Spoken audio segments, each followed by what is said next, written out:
This podcast may contain explicit language. 'Cause she's got a great ass, and you've got your head all the way up it. Heat is next.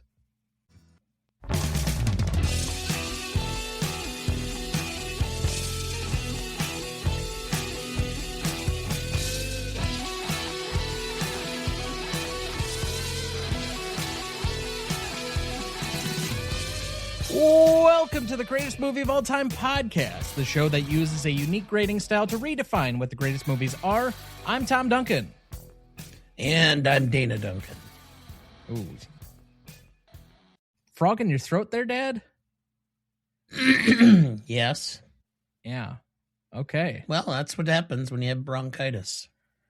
Yeah, your yearly, annual case of bronchitis. I'm an asthmatic. Okay. My lungs are not the best. Fair enough. Well, it's time. We are here to discuss Heat. For our 291st episode, we discuss the crime thriller Heat from 1995, celebrating its 30th anniversary. Written and directed by Michael Mann, cinematography by Dante Spinati, music by Elliot Goldenthal, editing by Dov Honig, Pasquale Buba, William Goldenberg, and Tom Rolfe, starring Al Pacino as LAPD Lieutenant Vincent Hanna, Robert De Niro as Neil McCauley, Val Kilmer as Chris Shahirless, John Voight as Nate, Tom Sizemore as Michael Chirito, Diane Venora as Justine Hanna, Amy Brenneman as Edie, Ashley Judd as Charlene Shahirless, McKelty, I think it's McKelty. It might be Michael T. or Michael T. Michael T. Is it? Okay. Michael T. Williamson as Sergeant Bobby Drucker, Wes Studi as Detective Sammy Casals, Ted Levine as Detective Mike Bosco, Dennis Haysbert as Don Breeden, William Fichtner as Roger Van Zant, Natalie Portman as Lauren Gustafson, Kevin Gage as Waingro, Hank Azaria as Alan Marciano, and Danny Trejo as Gilbert Trejo. Background for the movie: Heat premiered on December 15th, 1995. This is the 30th anniversary. On a rough budget of $60 million, Heat would gross over $67 million in its initial run to finish number 27 at the worldwide box office for 1995. It was critically acclaimed at the time, but it was not nominated for any Oscars. In the years since, it has been reevaluated as an all-time classic, with Rolling Stone ranking it number 28 on its list of the 100 greatest movies of the 90s. The Guardian ranking it number 22 on its list of the greatest crime films of all time. It was ranked number 31, or revealed, on the Cinema Legacy poll a few weeks ago. Heat has also been influential on other major directors since its release, with Christopher Nolan specifically highlighting the film as a direct influence on The Dark Knight, which I believe currently sits at number 3 on the Greatest Movie of All Time podcast's full list. Heat 2, the novel, was released in 2022, and Michael Mann is set to return to the director's chair to film the prequel movie. Adam Driver, Austin Butler, Leonardo DiCaprio, and Christian Bale have all been rumored to be in the cast. Heat currently owns a 84% among critics on Rotten Tomatoes, a 76 score on Metacritic, and a 4.3 out of 5 on Letterboxd. But as usual, we cannot do this by ourselves, so we bring in a Heat superfan, our returning celebrity guest, a film producer with credits on Tollbooth, Madhouse, and Killer Date, making his third appearance on the show to date. The movie mogul of Tinseltown, please welcome back Ralph Esparza.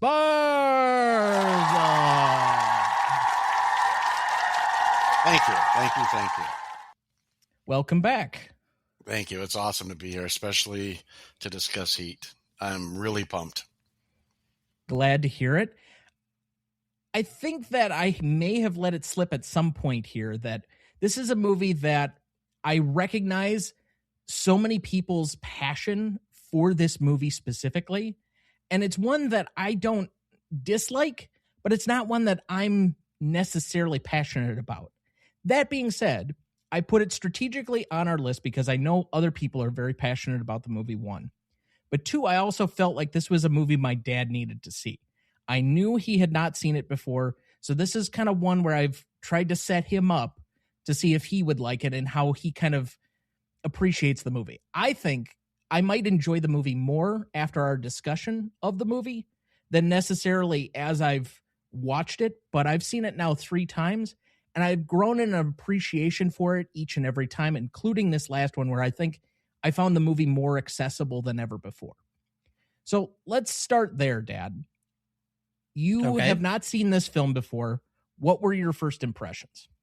2 things that I noted. One is the complex relationship of women with either men who do not necessarily treat them the best, which I've seen many times in my career. The other is that I've said since I practiced criminal defense law that there's a very thin blue line between police officer and criminal. And this movie highlights that point. Yes, I think you've mentioned it quite a few times on the show, your, let's say, criminal defense work. And so you'd be ideally placed to know the difference between the two because you'd be one of the few points of middle ground, a fence in between those two groups. But at the same time, I think one of the layers that people really appreciate about the movie is how much overlap they seem to have between De Niro and Pacino in this specifically, that they seem to be 2 sides of the same coin. Well, it's not 2 sides of the same coin. It's the same coin, but with 2 sides. One comes at it from one direction, the other comes at it from a different direction. And it's one of the reasons why when we see things like police brutality, it does not shock me because there are certain elements of people who go into police work that probably shouldn't. They just like the idea of the power and having the ability to carry a weapon. There are some that are very public service conscious, very, very, very careful of what the image is they're trying to convey, and they're very good at what they do. And unfortunately, there's a small group of them that can cause big problems for the rest of the profession. But that goes without saying in any profession. There's enough of my profession that's stolen money and took advantage of clients sexually, and unfortunately. I think one of the universal parts of the movie is that while we're investing in these 2 primary leads, one of the reasons that we're able to is that it humanizes them in a way that's not usually accessible when it's cops and robbers type of situation. They feel very foreign, and so we're able to kind of like distance ourselves from them. This humanizes them in a way that feels like any man who really gets into their job to the neglect of anything else around them. And it's not just that each man is so innately focused on the task ahead of them, but that could apply to a football coach or a CEO or anybody who really invests themselves in what they find to be their identity, also being part of their job. And both of these people very much identify with what it is that they do here. Let me add, very rarely do I watch a film where I'm literally rooting for the good guy and the bad guy at the same time. You know, I think there's a lot of ourselves in each of these characters to some degree or another. Not to say that I'm doing scores and robbing banks, things like that, but just a lot of what these characters are going through. I could relate to some of this stuff that I've gone through in my life. Let me also throw in that this is based off of a true story. A lot of viewers don't realize that, you know, Michael Mann, the director, through a friend, heard about this convict that was named Neil McCauley, which is the same character De Niro plays. And he was, you know, there was a cop in Las Vegas who was Vincent Hanna's role, Pacino's character. And that's how this project was born. There's a lot of things that happened in the film that really happened, you know, in real life.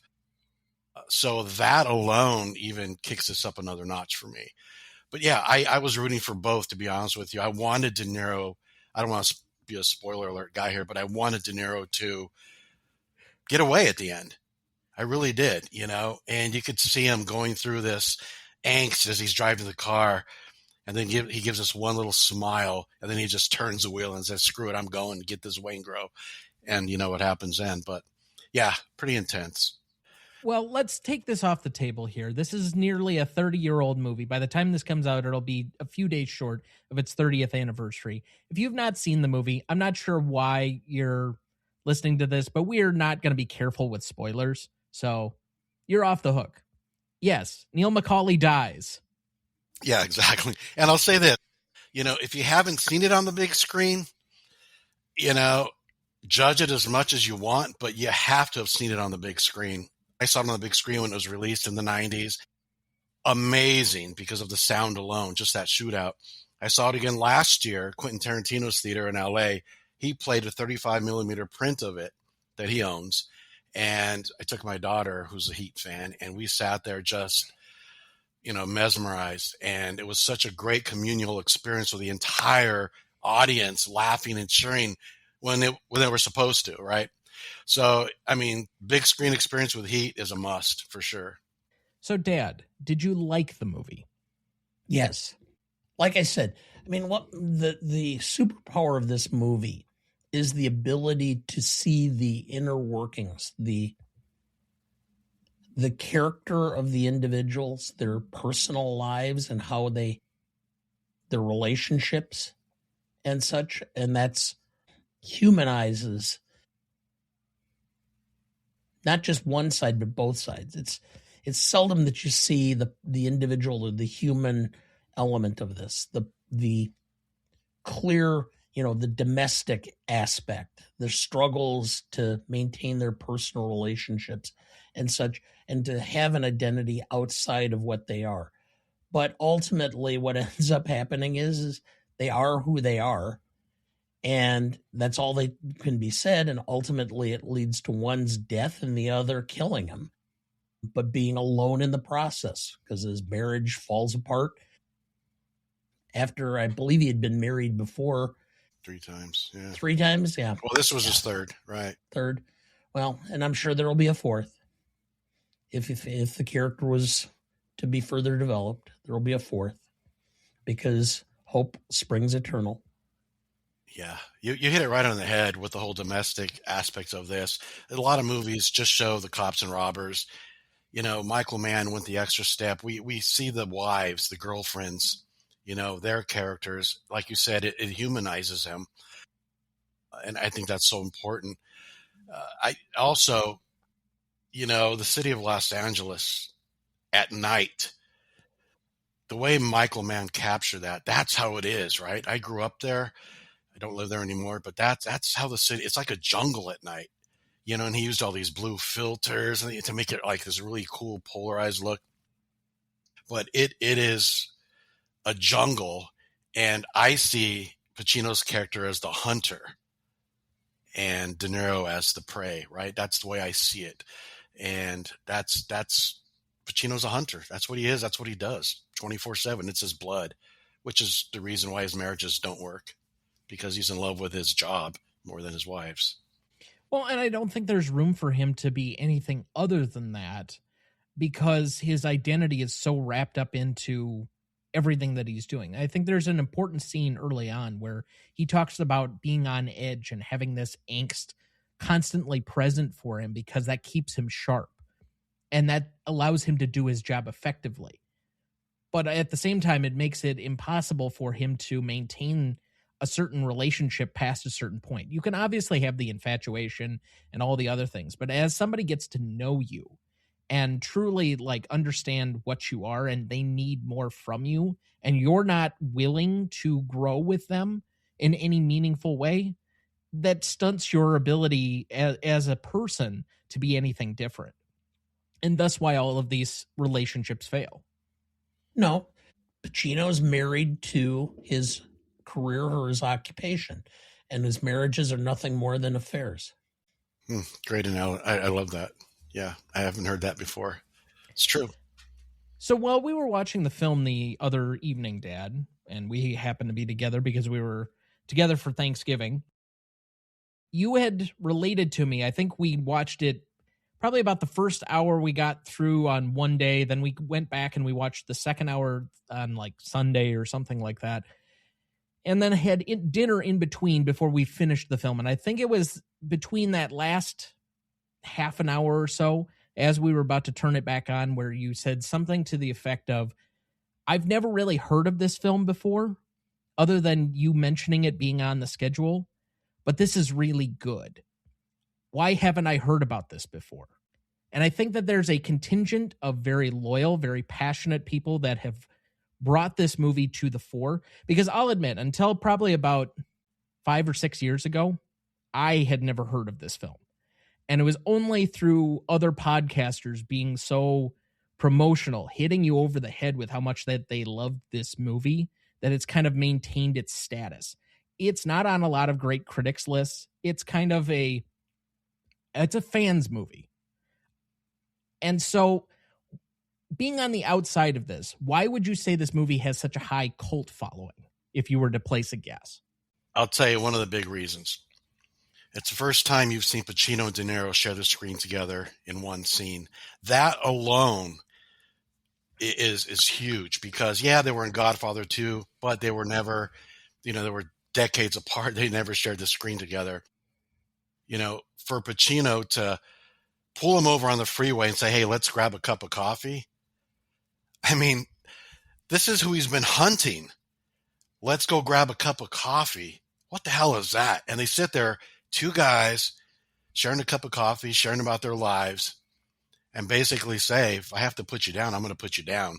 And likewise. I mean, to have these two powerhouse actors on screen, these iconic actors, I think that's huge right there. There's a lot of fans of both actors who were waiting to see this happen. Michael Mann, the director, incredible body of work. Last of the Mohicans, going all the way back to Manhunter, The Insider with Russell Crowe and Pacino, another fantastic film. But Michael Mann's body of work is something to be spoken for as well. And I cannot wait for the next prequel / sequel of this to come out. And by the way, it was announced today DiCaprio is on board. I read that today. It's not just rumored anymore. The other ones, nothing yet, but I heard DiCaprio is on board. Okay. That'll be interesting. Yeah. Hopefully playing a part that's commiserate with his age this time. Yeah, exactly. Really quick too. So the music, the soundtrack, I think was ahead of its time a little bit. There's a lot of instrumental keyboard kind of music in the background. It wasn't your typical, cops and robbers, dramatic score. It was really kind of a techno sound, which I thought added to the scenes as well. So that for me was another plus.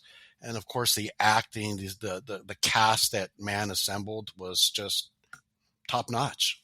I mean, there are a lot of really great actors that go on to do a lot of other bigger things. I mean, Danny Trejo, Dennis Haysbert, Ted Levine. I mean, people that have had good character actor careers that people may recognize them. They may not know their names, but that have gone on to fairly good, recognizable careers.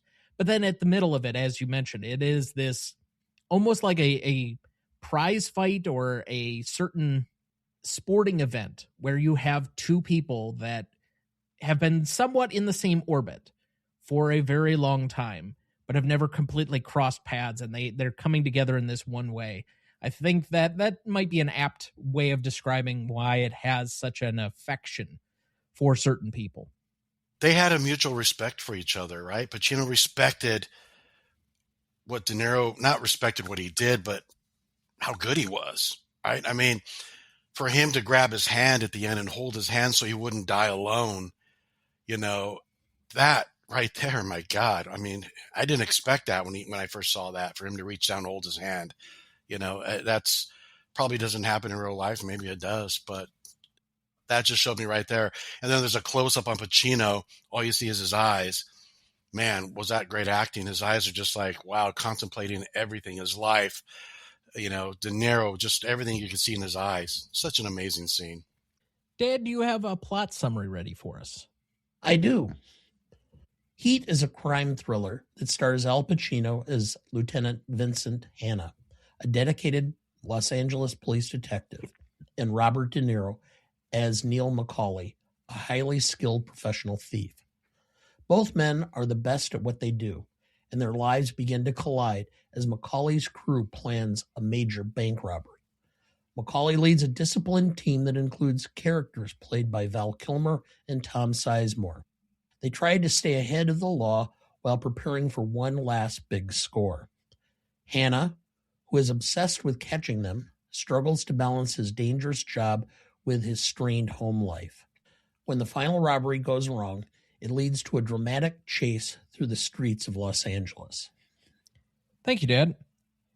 So what is the movie about?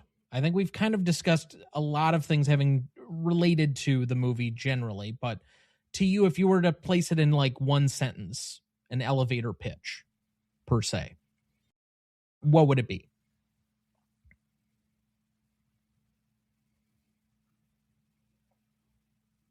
Well, if I have to take a stab at it, I have my ready-made response here. I think it's the intimate nature of lawmen and robbers who both live very broken lives. And to expand on that, I saw something yesterday where I think it was a therapist on like TikTok or something, kind of describing intellectual people, much like myself, for whom talk therapy never seems to actually help you or really aid in anything because you're so self-aware of everything. You've mechanized or created this defense system where you're so hyper aware of every flaw in yourself, but you're incapable of actually allowing yourself to feel things because you're so removed and experiencing things from like a third person almost point of view most of the time. I think both of these men are so good at their job and so hyper aware and self-aware of all the little flaws and ticks. And frankly, that's why De Niro can hear the small sound in the van and walk away in the middle of this film.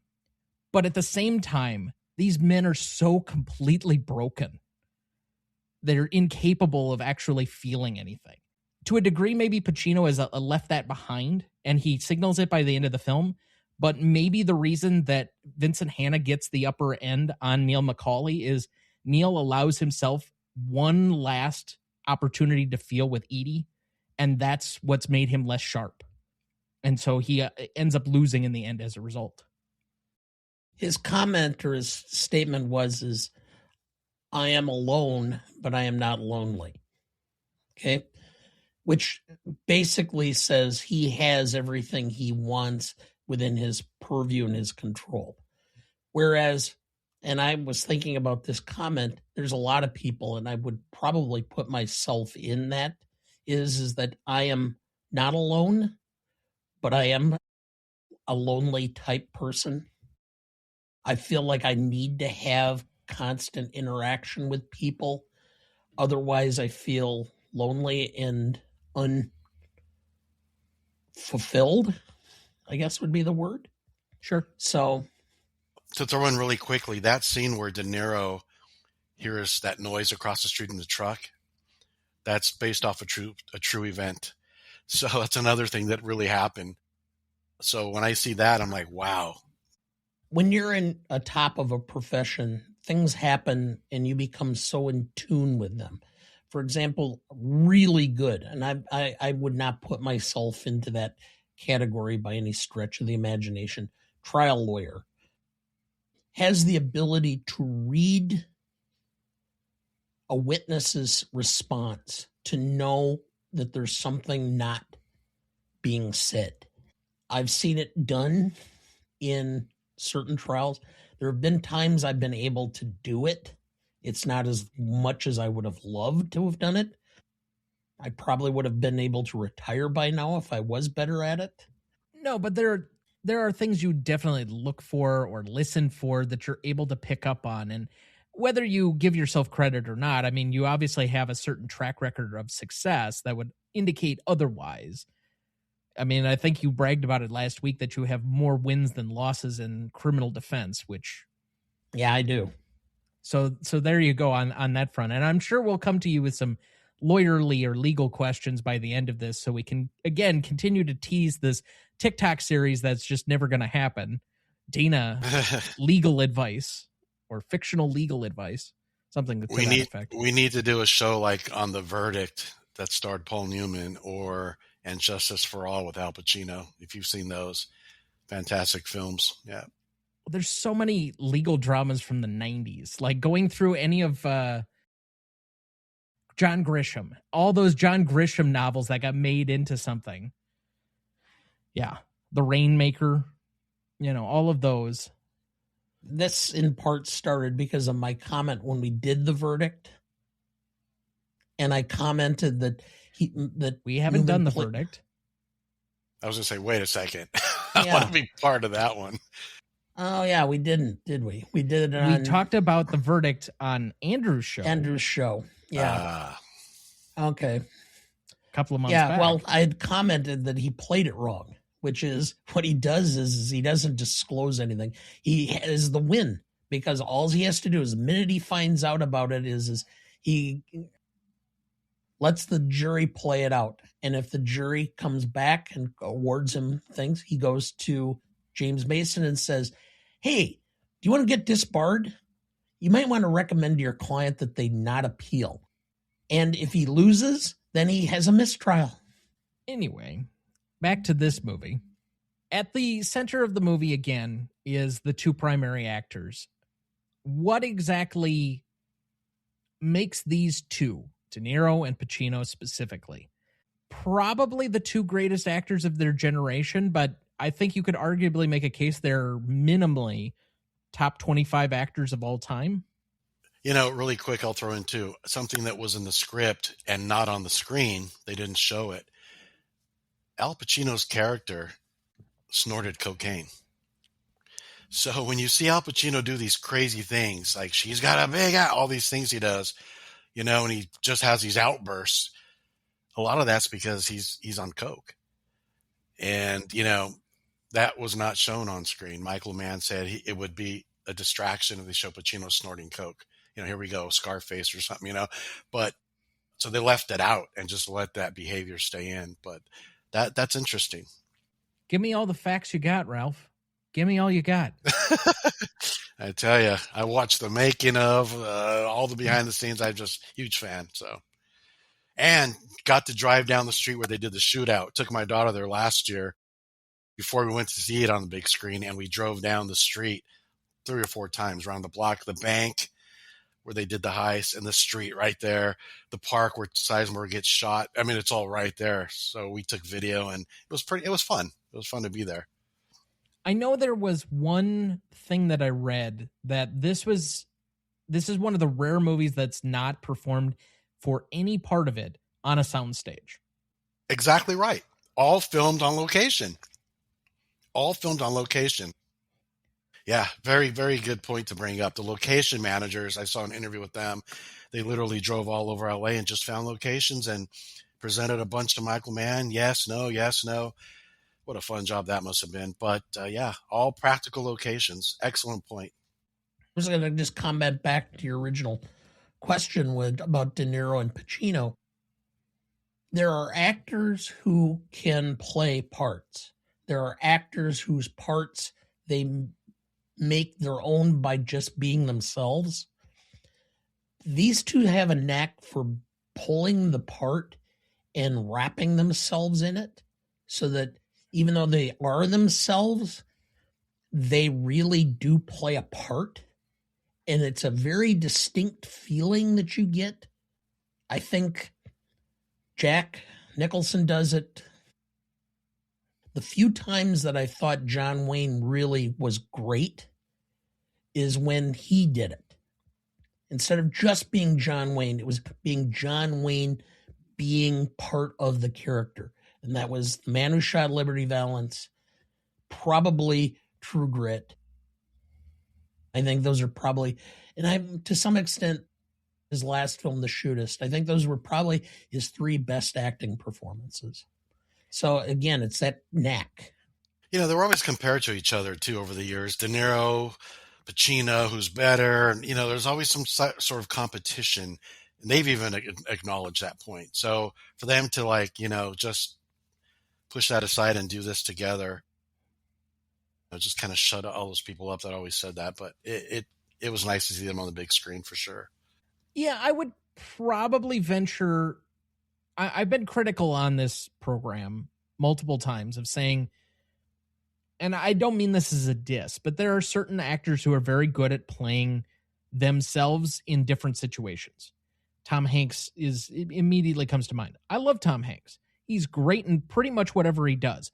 But Tom Hanks is always being Tom Hanks in whatever he's doing. That's why he's the everyman, because Tom Hanks is just an average guy that you can place in the middle of a World War II battle, or you can place on an island alone by himself, or a gay lawyer with AIDS, or the baseball coach who had life handed to him rough. Any of those, Tom Hanks is being the same character. And I don't think there are very many transformational actors. I think that De Niro has the ability to transform, but within a limited range of people. Like, he's not going to go out and play a lot of the roles that Tom Hanks would. But when De Niro takes on a role, he so embodies the character that it feels transformative, that he becomes whatever this is, which is why we have Travis Bickle and Jake LaMotta and Neil McCauley. Similarly, like, Pacino has a very limited range as well, and I think there's kind of a weird point in time when he's selected certain projects. Like the 90s, he got a little amped up. Like, I know the character's supposed to do coke, but I would not be surprised if Al was doing some extra stuff during the 90s between Son of a Woman and Devil's Advocate and some of these other ones, that he kind of goes for it with some almost level of unintentional comedy. But this is one where he was able to bring that intensity in a way that really made sense for this character and translated it, because he's got this theater background to him that allows him to play these boisterous parts, but maybe at times not get out of character, or at least make it seem that even when he does, for some, overplay it, that it's still within the character's bounds. Well said. Well said. Like I said, I'm a big Pacino fan. Yeah, he's done some films where I'm like, whoa, that's a little over the top there, but yeah, I mean, the 90s, he won the Oscar for Scent of a Woman. I think he should have won it before for other films, to be honest with you. Dog Day Afternoon, Serpico, things like that.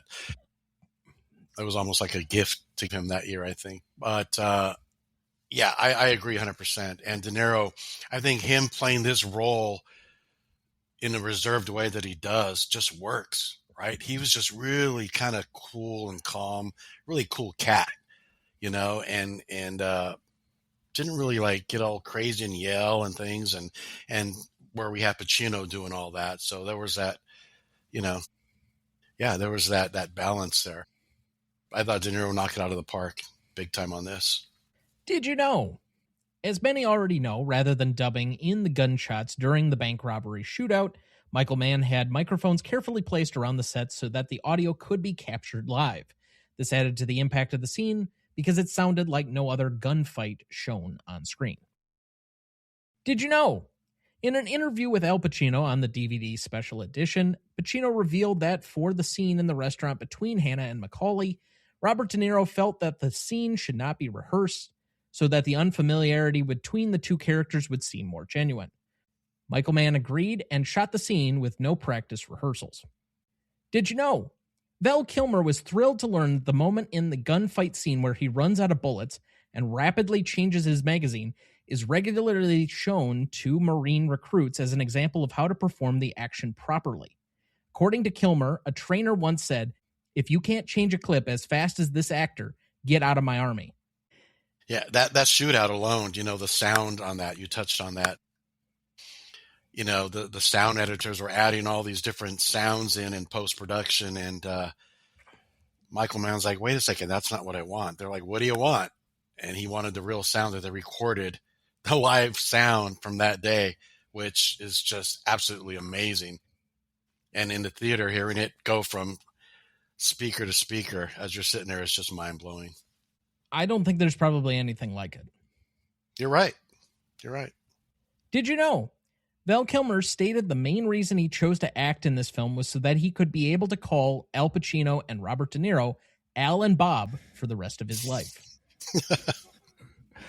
I mean, that's got to be a pretty good perk. From what I know, if you were in tight with De Niro on anything, he would regularly invite you over to Sunday night dinner. Like, I think Jennifer Lawrence has talked about going to eat at Uncle Bob's or whatever. Did you know? Waingro, Kevin Gage, is based on a real Chicago criminal named Waingro, who ratted out some influential Chicago criminals. According to Michael Mann, Waingro went missing. His body was found in northern Mexico, where it had been nailed to the wall of a shed. I didn't know that. Also, when Kevin Gage went to prison in like the early 2000s, he got called Waingro in prison by everybody. So, not a great thing to necessarily be known for, but fair enough. He was a bad dude in that movie. Not a good guy. No. Well acted as well. I have a feeling he'd fall in very quickly with the Aryans. Yeah, I think so. Did you know? Michael Mann made the movie as a tribute to a detective friend of his in Chicago who obsessively tracked and killed a thief named Neil McCauley he had once met under non-violent circumstances.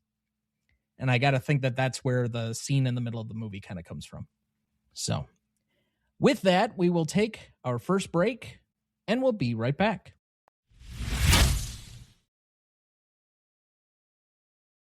Before we jump back into the episode, next week for our 292nd episode, we welcome back Jen and Sarah of Movies and Us to discuss Raging Bull from 1980, celebrating its 30th anniversary. Directed by Martin Scorsese, written by Paul Schrader and Mardik Martin, cinematography by Michael Chapman, music by Jim Henriksen, editing by Thelma Schoonmaker, starring Robert De Niro, Joe Pesci, and Frank Vincent. You won't want to miss that one, so watch ahead of the show by searching the Real Good app to find where it's streaming for you. That's REELGOOD. Before we move on much further, Ralph, what are you working on and where can people find you? You can find me on Instagram. It's Ralph_Esparza, I believe. I think that's what it is. IMDb as well. Got some projects in development, early stages, looking at a couple of great actors, actresses out there to attach to what I'm working on right now. So I'm waiting to hear back from agents and managers and all that fun stuff. But yeah, exciting. I hope 2026 should be a great year. Excellent. Glad to hear that. And as always, if anybody wants to reach out to Ralph, all of his links will be available both in the show notes as well as on the website. But that takes us to yet again our latest reveals of the Cinema Legacy poll rankings. Last week we left you off at numbers 15 through 11. Just a quick recap of those films. 15 was Citizen Kane, 14 Alien, 13 Goodfellas, 12 The Empire Strikes Back, 11 The Godfather Part 2. I'm sure you've been waiting on pins and needles. It's taken 10 weeks to get here, but here are the first 5 of the top 10. At number 10, Pulp Fiction from 1994. Number 9, Schindler's List from 1993. Number 8, my number 1 on my list that I submitted. So I think this should be higher, but it's number 8 here. 12 Angry Men from 1957. Number 7, the episode that came out today in real time, so a week ahead of this because we record these a week in advance, but that we discussed last week, Alfred Hitchcock's seminal movie, Psycho from 1960. And finally, the last movie on our list this week, number 6, 1952 with Gene Kelly, Singin' in the Rain. Dad, Initial reactions. I had Schindler's as my number one, so I thought it should be higher.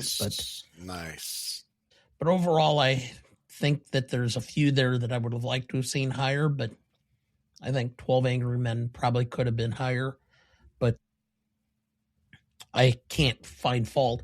Only thing I would say is that maybe I'm the only one who thinks this, but I don't think Pulp Fiction is Tarantino's best film. I don't either. I know it ranks highly on both the Greatest Movie of All Time podcast list and this list, but I have some other films of his that I have included ahead of it. I will say, I think you and I are the top two with most individual films from our own top 10 in the top 10 of the official list. I will say from my list, which I have not revealed the full extent to the public, I had 7, which is more than anybody. The only 3 from my top 10 that did not make the list at all, well, one did not make the list at all, and that was Harakiri, which we've talked about previously, which I think is a crime. But, okay, I'll move on. The only other 2 that were not in my top 10 that ended up making the full top 10, I did not have Singing in the Rain in my top 10. Not that I'm against it by any means, but I just didn't have it there. And Pulp Fiction was the other one. I don't think I had Pulp Fiction on my list at all. maybe not. I think I had Once Upon a Time in Hollywood on there. But I'm not sure if Pulp Fiction was. I think there's a case to be made that Inglourious Bastards might be his best. I think you could make a very good case that Hollywood is his best. For a while, I thought Reservoir Dogs actually was better than Pulp Fiction, but I still think that too. Me too. I like Jackie Brown too. Yep. I think Jackie Brown's a cool movie. So that is Tarantino's 4th film on the list. Jackie Brown, Reservoir Dogs, and Inglourious Bastards all made it on the list. They're just at lower ebbs. But this is by far his highest ranking one. And I would say, and since we've made a very loose definition of what is or is not a comedy, this is the highest ranking comedy, I believe, left on the list. Yes, it is somewhat of a crime drama and a thriller, but it's got so many funny moments to it that seems almost intentionally the holiest of holies, the Big Kahuna Burger, the way that Christopher Walken comes in. Yeah, it's funny. So yeah. Schindler's List. Wow, Dana, I didn't know you were such a big fan of that film. I think it was spectacular. I mean, it is a masterclass in filmmaking. Spielberg's best ever, and probably will be his best ever. I remember watching that with my mother.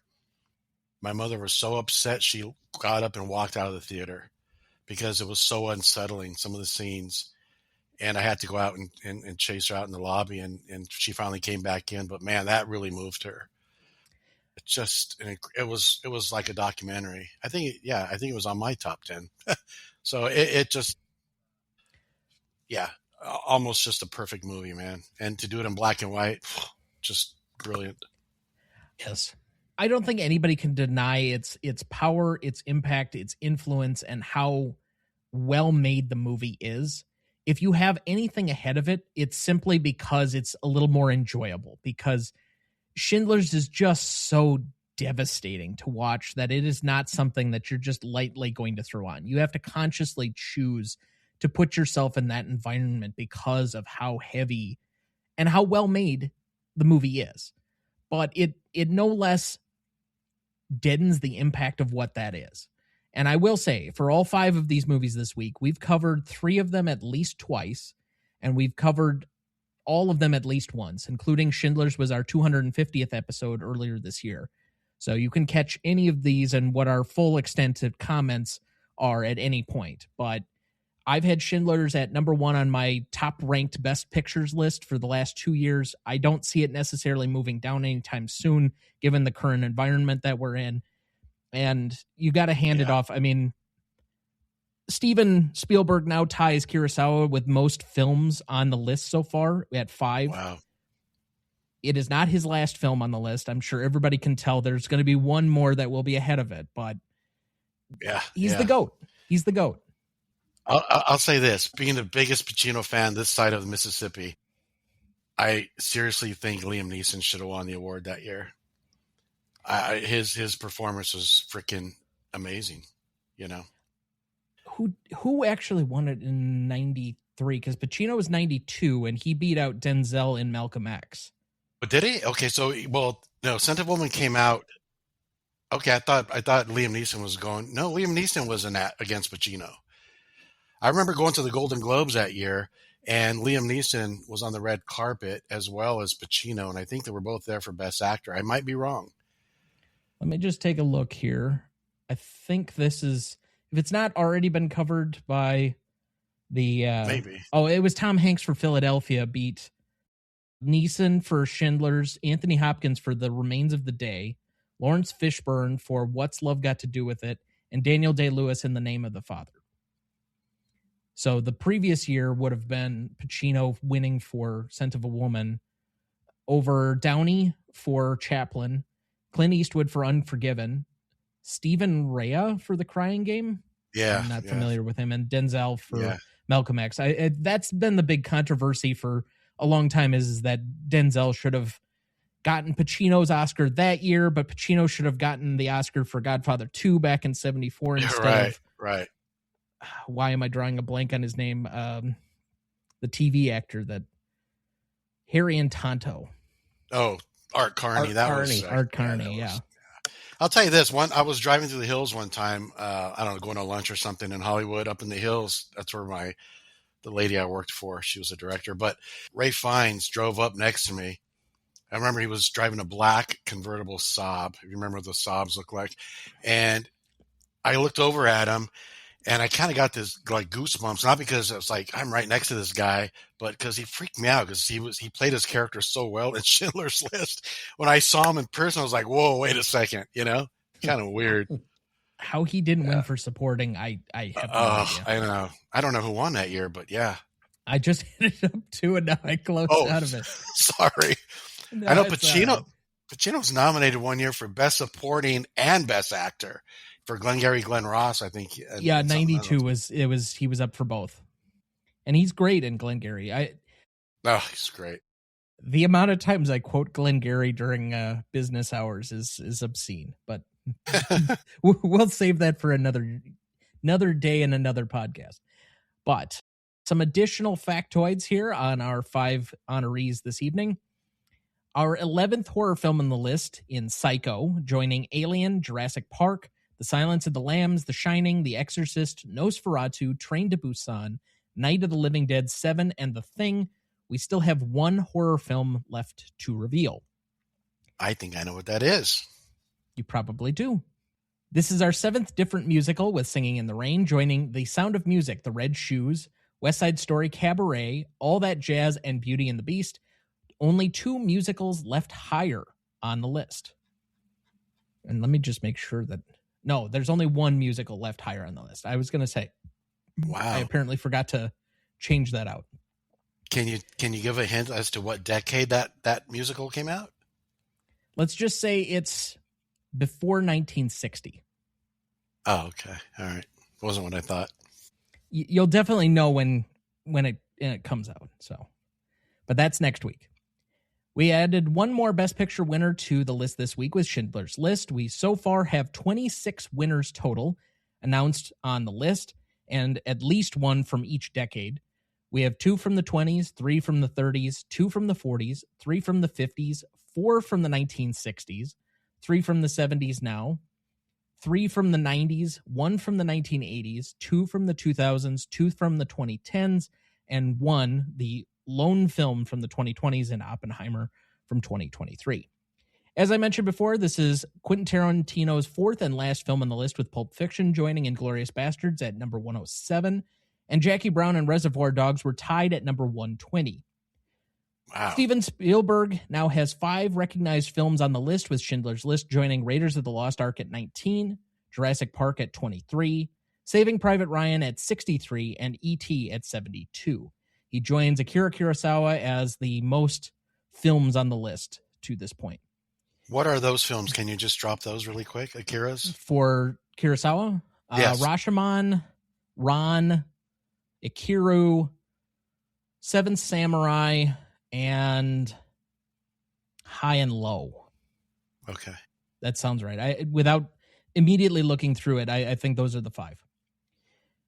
This is our third and last appearance for Sidney Lumet on the list, with 12 Angry Men joining Network at number 39 and Dog Day Afternoon at number 56.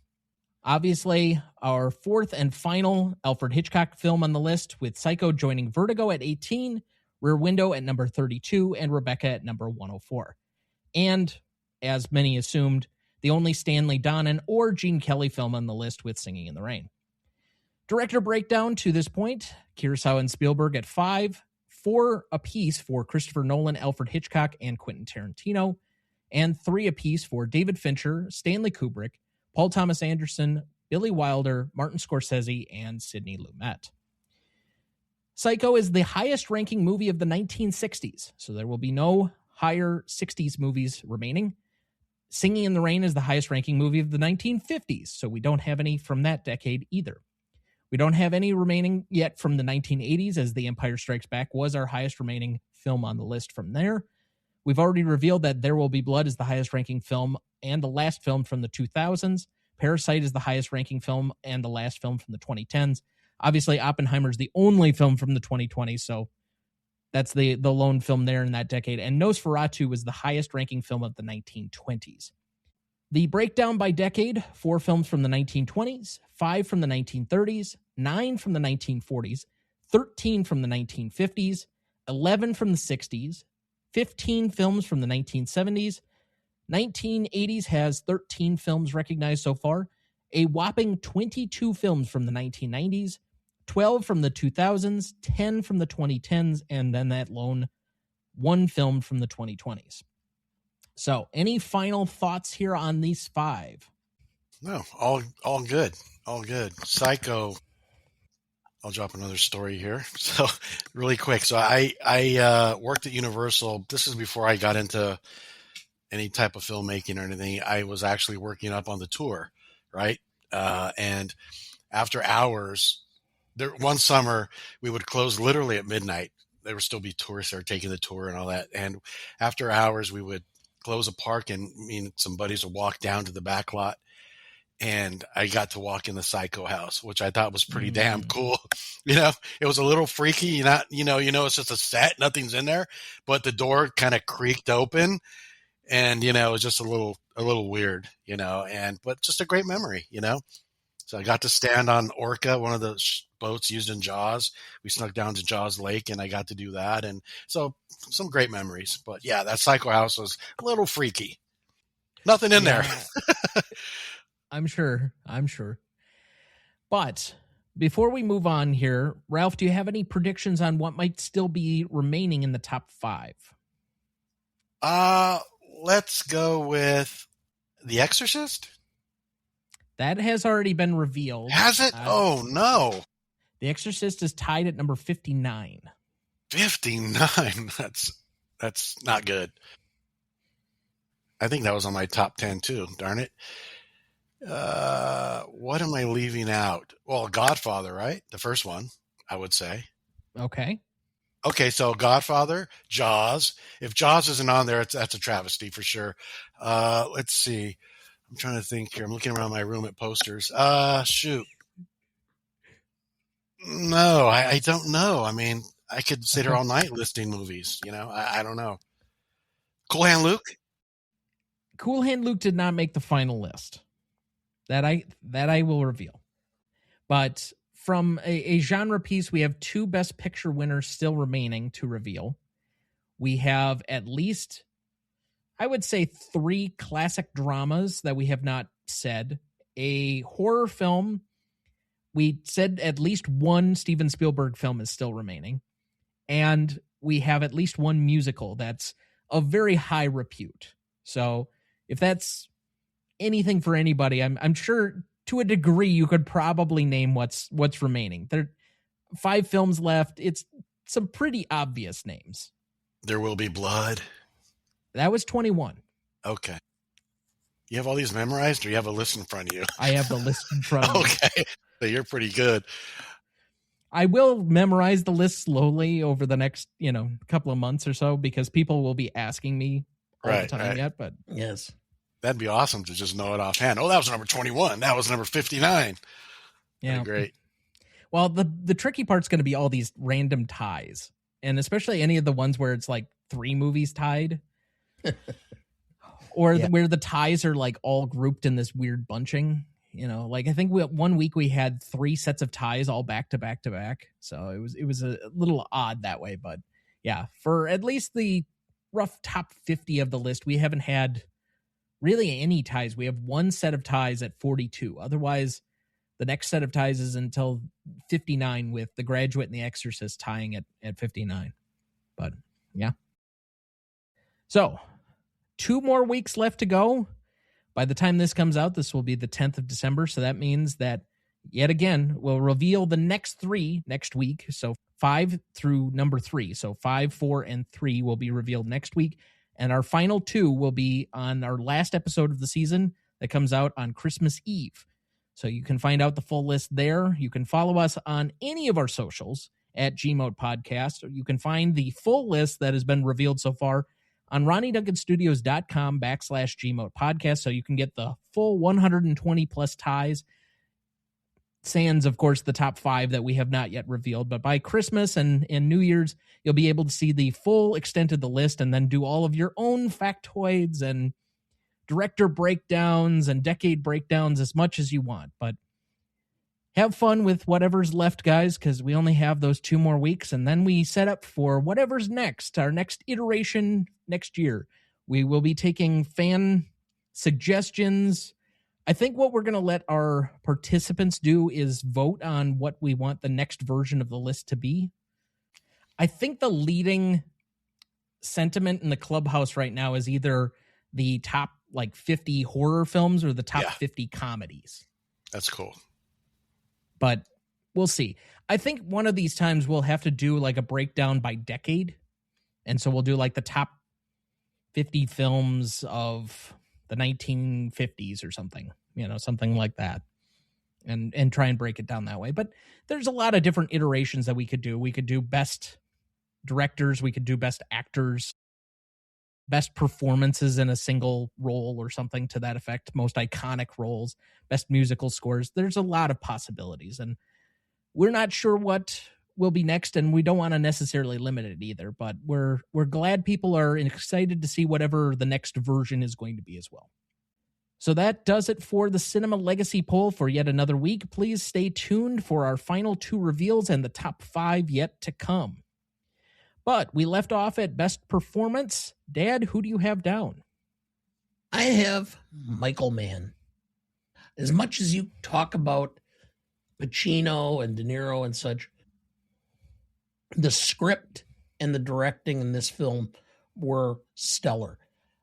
Quite frankly, I stopped to think about it. If I could find 2 fairly random actors and put those in the parts, would the film still work? So I came up with Nicolas Cage and Robin Williams. Okay, who's in which role? Nick Cage has got to be Vincent Hanna for the overacting of it. Okay. Yes. All right. I think if you put those 2 in, the film would not be as good, but it would still be credible. Man, is that such a weird film? Robin's done some really good dramatic roles. He was Insomnia with Pacino. He was a great, bad guy. I don't doubt either of their bona fide. If you would have done this in the mid-90s when they were both in their acting primes, right? Because Cage would have been coming off of his Oscar win for Leaving Las Vegas. Yeah. So his dramatic ability at this time probably wouldn't have been in question, and it's before some of his other more schlocky roles from the 2000s and such. Whereas Robin would be somewhere in the middle of, in the mid 90s yet. This is kind of before Patch Adams, and it's definitely before he wins for Good Will Hunting, but he's kind of in between that middle ground there yet, where he's doing the genie for Aladdin, yet he also had done Dead Poets. So it's not like he hadn't done dramatic roles, but it always had a hint of comedy to it. I don't know if he pulls off the stoicism of a Neil McCauley, but he probably would have made it his own. Oh, yeah. Anyway, the point being is that was my thought. That's why I went with Michael Mann. I think from a totality standpoint, and we often rely or fall back on this position, he wrote the thing. He was in such tactical control of the entire movie. He had tried to get multiple other directors to take on this project. He wanted to turn it at one point into a TV show that was kind of Miami Vice-like. He had tried to turn this over, but nobody else wanted to do it. So it's kind of been his passion project at this point by the time it's actually made for like 20 years. I don't know if anybody else could have done it in the same style and done it the justice that he does, but he has such a singular look, feel, appreciation for the location, for this story, for the actors that he's embedding. So yes, I say it's got to be Michael Mann for me. I would have to agree with you too as well. With a special little shout out, as small of a role as it was, Tom Sizemore, who is no longer with us, but Tom Sizemore, for some reason, when he was on screen, and a lot of things that he's done, he's just he was a good actor, and when he asked De Niro's character, do you think it's the right thing to do? And De Niro's like, hey man, I'm out here after this. It's up. You do what you want to do. You're set. You got money saved. If I were you, I'd get out. And Sizemore, he doesn't get out. I think he says something like, for me, the action is the juice. Exactly. And I mean, just his eyes, everything. So yeah, but Michael Mann, of course, like you said, wrote it, directed it, got Pacino and De Niro involved. I think he had some help with a co-producer to get De Niro. Mann got Pacino, but yeah, as soon as they were locked in, sky's the limit. So yeah, I mean, performance, definitely Michael Mann. Off-screen performance. As far as best secondary performance, I have De Niro here. I think he acts the shit out of this movie. It could have been a throwaway. Again, like, there are a lot of garbage crime films, like gritty stuff that people have, and it's like a basic heist film premise that are really entertaining and enjoyable, but they don't rise to a certain level of quality that this has. And I think he's somewhat directly responsible for having that. He's got this quiet coolness to him throughout the film, that he's in total control of his faculties up until the moment that he turns around to go get Waingro. And even then, in that scene where he's clearly acting on impulse and emotion, there's still just this demeanor about him that he has everything under control throughout the course of the movie that you just find so engaging and charismatic about him. And you're rooting for him, even though you know he's supposed to be the bad guy, because you think he's above all of it. He's the guy that's keeping all of his guys in line. He's the guy that's masterminding all of these plans. He's got to be so careful and calculating. He cannot make any mistakes. He's just so good. And it's pulling in the Travis Bickles and the Jake LaMotta's that he's done for years of this just stoic guy, but without having to rise to the level of the I'm the boss or you talking to me. So he doesn't have to go that extra step, and his ability to keep it in check throughout the movie, I think, aids to why people love it as much as they do. They did take after take after take, that final scene in the car when he's driving with Edie. And finally, on one take, he does that little smile, right? He's contemplating, and he smiles like, I'm going to blow this guy away, man. And then he just turns the wheel. Michael Mann said, that's it. He nailed it with that little smile, He hadn't done that in the previous take. So, yeah, what a performance. I have De Niro also. What his performance was is he made what most of the time is, most crimes are passion, not well planned, thought through. He made this into a professional. He is portraying the person who, I am the smartest person in the room, and I don't have to make you believe I'm the smartest person in the room. My action says it all. Exactly. And so it's an understated performance, which overstates the character. Well said. Yeah, my supporting choice is, I'm not even going to pick an actor. I'm going to go with the director of photography.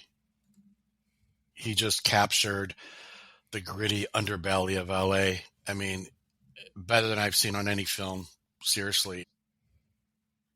The images, the tint of blue they use, you know, De Niro standing against that big plate glass window by the beach in that house he had. All these images were just beautiful to look at.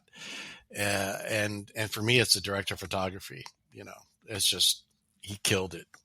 As far as charismatic, I have Al Pacino here because you don't want the guy to catch him, but he's playing such a larger than life role, and he's playing somewhat loose by the hip, but you also know that he's at the top of his profession in what he's trying to do.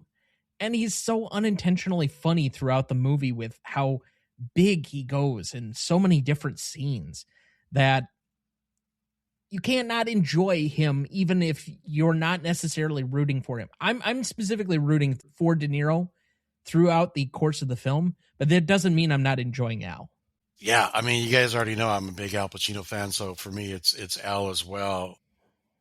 The charisma, I mean, just literally drips off the screen when you're watching him. Anytime he's on screen, you know, he has my attention, and you know, he's almost becoming, or is, what he's chasing. You know, like you were saying earlier, Dan, there's a thin line, and you feel that, you know, with Pacino's character for sure. But yeah, I said it earlier, you have the real laid back, intense performance by De Niro, and then you have Pacino's, you know, with his outbursts and things that he does on the other end. And there's that really cool balance of somebody that's kind of quiet and calm and collected, and then this other guy is a little wild, the hunter guy. But yeah, Pacino for sure. I went a little odd. I went with Amy Brenneman. Okay. Beautiful. I thought her performance was innocent and charming, and then bewildered, and then ultimately, even though she's completely taken aback by his criminal behavior or career, she's willing to still forego that. And she does it in a way that's very believable. I was surprised that I hadn't seen her in other films until I did some checking and realized, oh, so she was the star of Grey's Anatomy that lasted for, 14 years or something like that? Okay. I mean, I've never watched Grey's Anatomy, but I didn't think I she was haven't either. That's how Grey. I didn't even recognize her. So, but she produced it and starred in it. Wow. I didn't know that. I know she was in a show called Amy, which was kind Judging of Amy. Her. Judging Amy. She's not in Grey's Anatomy. Well, then I missed then maybe it's Judging Amy that I missed. And that did not go for that long. Yeah. Okay. So, Two or I three mean, she's years been in now. The Leftovers. She was the girlfriend for Jeff Bridges in The Old Man. She's in Casper from 1995 as well, but like she's had some bit parts here and there for a long time. She was in Private Practice, the TV show, for a long time. The Leftovers. So she's basically been on TV for most of her career, and then the occasional movie. Yeah. What a great character, though. What a great choice and a great character, because you wonder what her background is. You wonder what the backgrounds on all of these people in this film, but like her background, you know, what was up with that, and even Ashley Judd's character, you know, all these different characters in the film. I wanted to know more about each one, to be honest with you. Danny Trejo's character, I want to know about that guy. John Voight, you know, John Voight was amazing in this. So I don't know, just like a hell of a cast. What could be the backstory on a Trejo? But I'm sure we'll get to that likely in Heat 2. Like, he feels like he's been on that crew for a long time. And he's a real ex-con, so I mean, yeah, that's his backstory, you know? Yeah. I guess he played it off perfectly. As far as best scene here, I have 5 nominees. I have Heist Walkaway. I have Mano y Mano, which is, it's the diner scene that everybody talks about. Then I have Bank Heist Gone Wrong. I have Killing Waingro, and then I have the final shootout between De Niro and Pacino.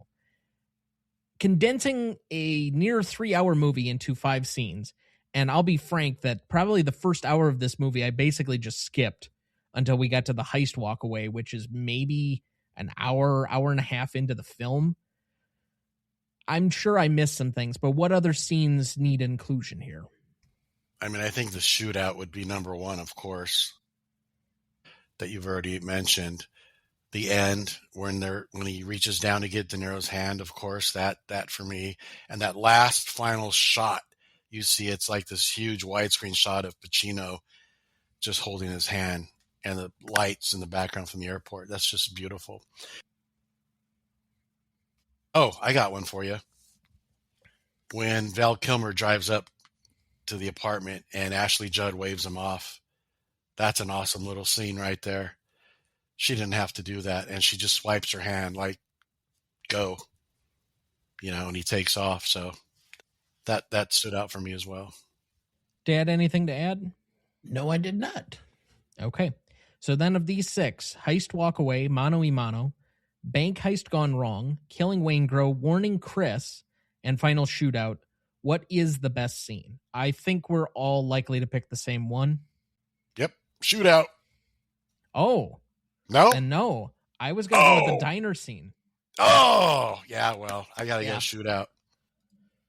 I think it's the heart of the film. I think there is a little bit of a difference or a dissidence because you saw it in a theater, so that has just an extra meaning for you, whereas we've only seen it at home. And so the quiet scene where it's more dialogue heavy, it's the two of them kind of playing this dialogue chess game between the two of them has a little bit more meaning.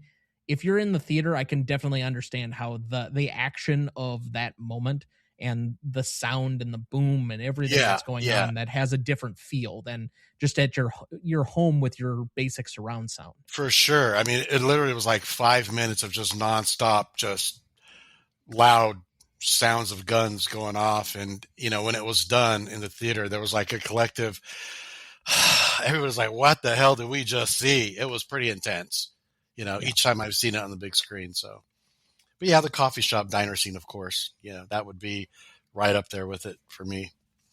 I think it's the number one thing that I see most often from people who talk about this film is that scene and the two of them kind of going through this almost cinematic dance. As far as favorite scene, I really enjoyed, and I'm not sure entirely why. I think part of it has to do with just the cool, controlled nature of which De Niro just walks into the hotel. He is able to basically empty things out, and he kills Waingro despite all of the challenges and every trap that's set up for him. He's able to walk in, walk out, and almost able to get away completely had it not been that Al comes in at the exact wrong time. And he does what he says he would do if he's put in a situation like that, walk away. And he looks at Edie. They make his eye contact. She's looking at him like, what's going on? And then he just runs off, that was mind blowing. I didn't include it in final questions or remaining questions, but why the hell didn't he get in the car and drive away? Too many people around. I thought that the other day when I rewatched it. There was just too many people. He would have had to run over like 30 people. It was just, I think the crowd was just too big. I thought that too, If you look at it again, there's just too many people running around, too many fire engines, police cars. I don't know if you would have made it out, but maybe. Easy to spot a car.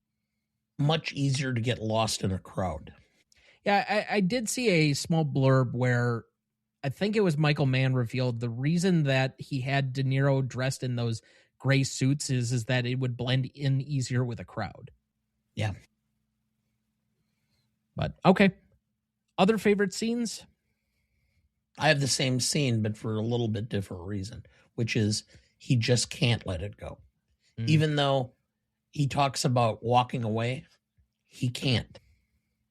He has a score to settle, and it pulls him in. He just can't walk away. And that's ultimately what kills him. Most indelible moment, though, I think, again, this goes back to, I still have the same diner scene.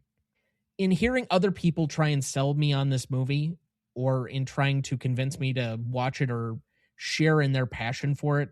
This is the most talked about. It is the most clipped scene that if you're like flipping through YouTube and if you type in Heat, this is the number one thing that comes up. And so I've seen this thing, I don't know how many different times, and especially because I'm such a big fan of The Dark Knight, being a huge Batman fan myself, and the fact that in the middle of that movie, you have a very similar sequence between the Joker and Batman, which is designed to be kind of based off of this interaction, a little bit more violent, of course, but that they're kind of playing off of each other in the middle of the film.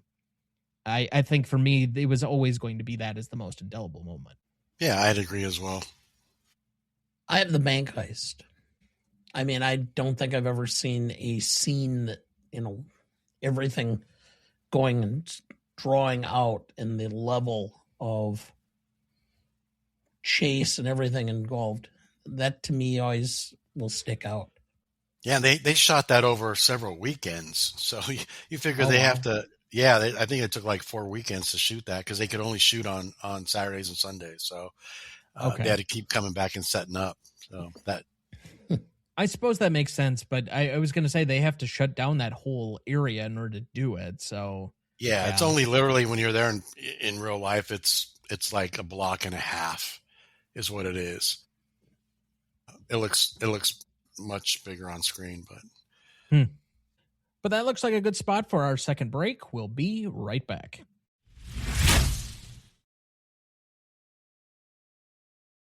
Before we jump back into the episode, and before we get to the Stanley Rubric in a minute, if you're ever curious about our Master Greatest Movies of All Time list that has every graded movie we've ever discussed on the show, there's a link in the episode description of every episode of this show, or you can go to RonnieDuncanStudios.com and find it as the top entry on the Greatest Movie of All Time podcast show page.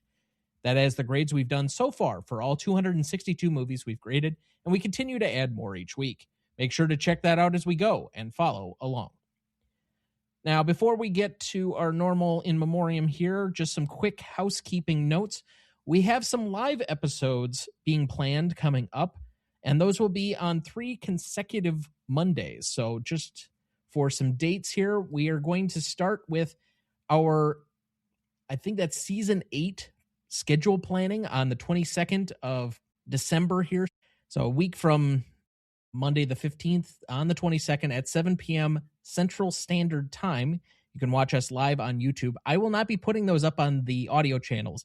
Part of the reason of doing these live and during my break is that I'm not going to edit them at all. So you get the raw GMOAT guys doing their spiel and in all of its glory and pauses and all of the other stuff that's going to go potentially wrong during that.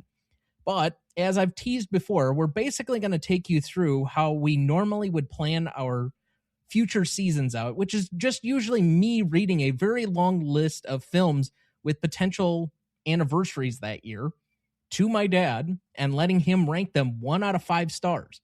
The more stars it gets, the more likely it is to end up on our final scheduling list for the year, and so on and so forth. We're also going to do a small draft with some theme months because we're going to try and bring that back for the early portion of 2027, which we'll be planning here very shortly. So, Dad, I don't know if you've got a short list of potential themes for a particular month that you can put together or have not already put together, but if you haven't, certainly start thinking about that. Then on Monday the 29th, so in between Christmas and New Year's, we will be doing, finally, our James Bond rankings. I think now finally putting a date on it, maybe Dana will actually finish the last 6 films he's been sitting on for almost 2 months. I finished one more this week. Okay, so we got 1 more in the bank. He's got 5 more to go, and I believe it's just the Craig films, so that should be much simpler for you. But we'll reveal to you our entire rankings from 25 through 1 of everything that we think on that franchise. As I saw that the rumor was today that Denis Villeneuve, who is supposed to be doing the next James Bond film, has supposedly, or the rumor is, that his number 1 casting choice is out there. So if you have not seen that rumor, I'm sure you can find it on your own. You do not need me to reveal or spoil that for you, but it's an interesting choice. I'm not opposed to it. I think it might be an interesting, a potentially good choice. So we'll see. But fans of the franchise can definitely tune into that.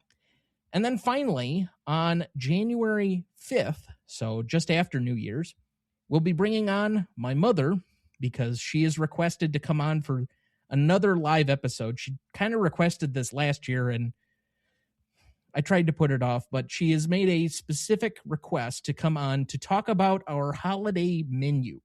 And you'll be seeing some of that on our Instagram and our Twitter and our TikTok and all of these other places. I'll be making specific infographics that will display all of this. But essentially, what has happened over the last couple of years, my mother loves to cook. She does not like to leave the kitchen, particularly like in holiday spaces. That's like her area of calm and serenity.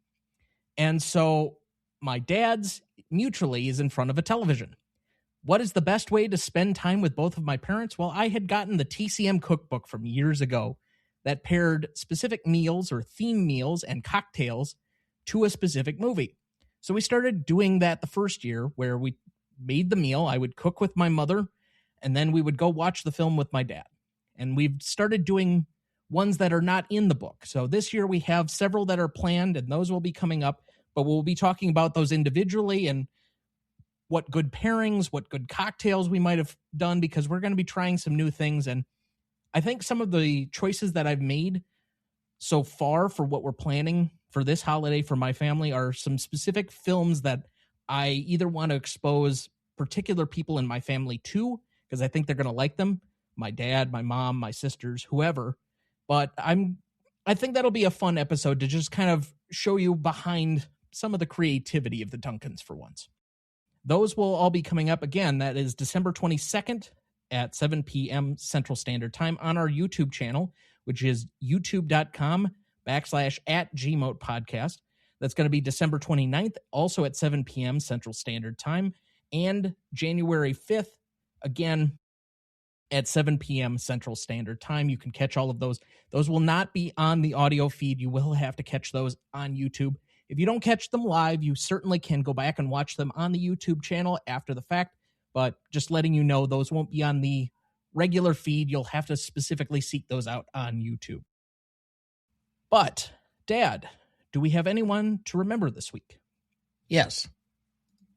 Sir Tom Stoppard, 88, Czech-born British playwright. Rosencrantz and Guildenstern are dead, and screenwriter, Shakespeare in Love, Empire of the Sun, Indiana Jones and the Last Crusade. 5-time Tony winner, Oscar winner in 1998. Jill Freud, 98, British actress. Torchy the Battery Boy, Love Actually. Inspiration for Lucy Pevensey. Jonathan Farwell, 93, American actor. The Young and the Restless, The Doctors, The Edge of Night. Lise Bourdain, 99, French model and actress, Love in the Afternoon, The River Girl, It Happens in Roma. Jack Shepherd, 85, English actor and playwright. English TV drama, Wycliffe. Danny Seagren, 81, American actor and puppeteer. The Electric Company, Sesame Street, and Spidey Superstories. Ethan Brown, 52, American model, actor, and musician. Raising Helen and Hackers. Michael Delano, 84, American actor. Commando, Ocean's 11. And that would be the updated or the modern Ocean's 11, not the Frank Sinatra version. So I think there have been quite a few stories told about Sir Tom Stoppard this week. And by the way, what did he win his Oscar for, Dad? I mean, come on. It's not even that bad of a film. Shakespeare in Love. Yes. It should not have beaten Saving Private Ryan. Oh, Okay, that's in Best Picture, but he did not beat Saving Private Ryan for, at least I don't think it was, because I think it's an adapted screenplay. But yeah. Are you done with your list? Yes. Can I include one more name? Certainly. My mother passed away just over a month ago. Wow. And she was my biggest fan and was there from the beginning when I was falling in love with film to her last breath. And she would take him to the Academy Awards, and we would sit outside on the on the bleachers, and I'm 10, 11, 12 years old, watching these celebrities get out of their limos, arriving to the Oscars. And, she was always there pushing me.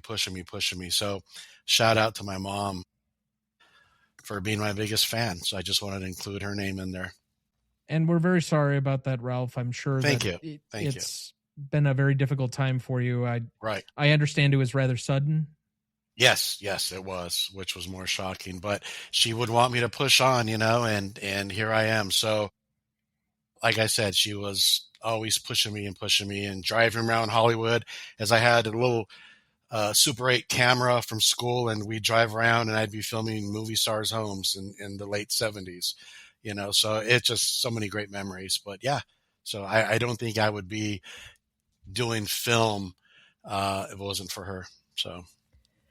And for a medium of storytelling that, while I don't think it's lost its potency, and there are certainly, as ever, a willing public ready to consume whatever is put out by the movie industry, it doesn't have the same cultural relevance. And the only way to bring it back into the heyday of what it used to be is, again, to share the passion that we all have with the greater universe.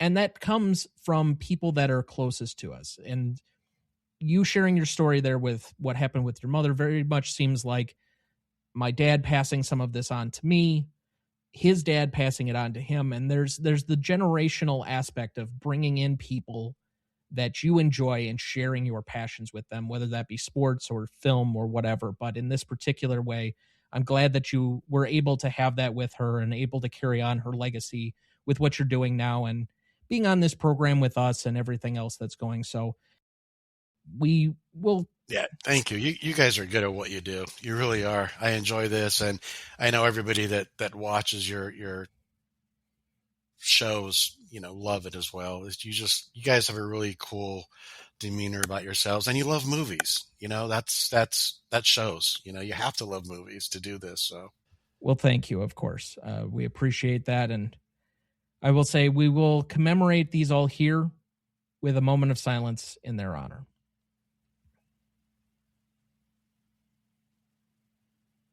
Thank you.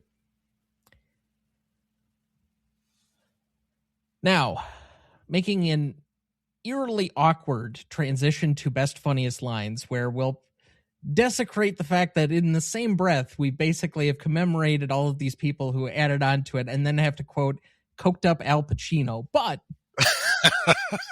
I'll do it anyway. So let's start here. We'll go round robin as we normally do. The first one I've got here is Vincent Hanna.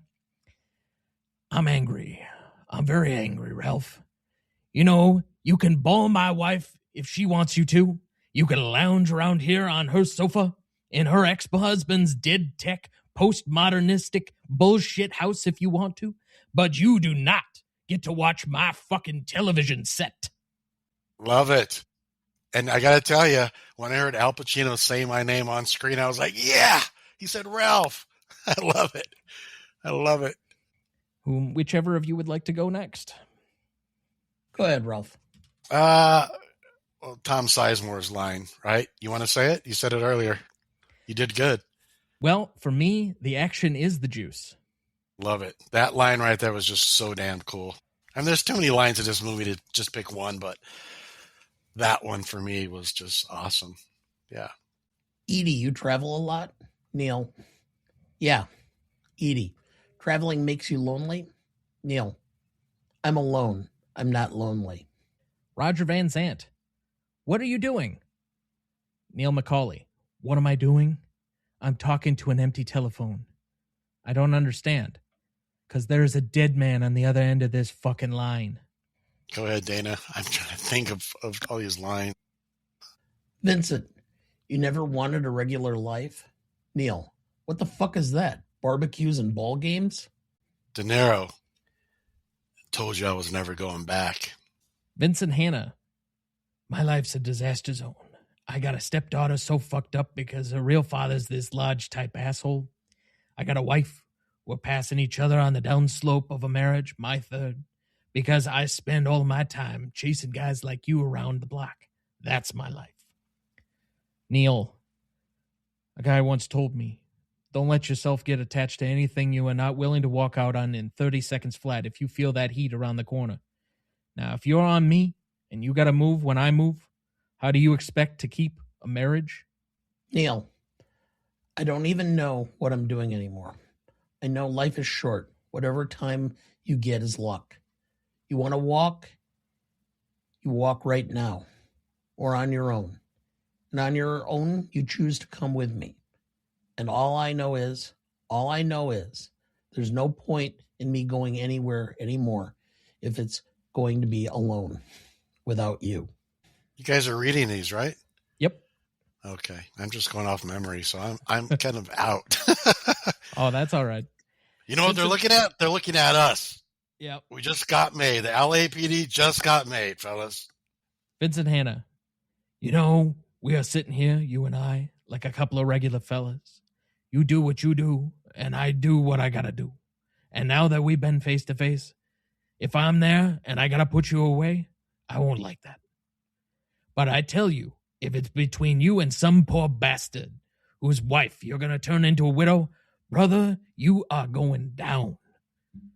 Neil, there's a flip side to that coin. What if you do got me boxed in and I gotta put you down? Because no matter what, you will not get in my way.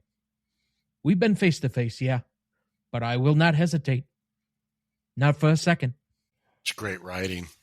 Dad, you got any others? I'm out. Oh, all right. So it's the Tom hour here. It's like Magnolia coming back to life here. You have that one you've been waiting to do, so let's hear it. I've got a couple here, but, you know, Alan Marciano, why did I get it mixed up with that bitch? Because she's got a great ass, and you got your head all the way up it. Vincent Hanna, I got to hold on to my angst.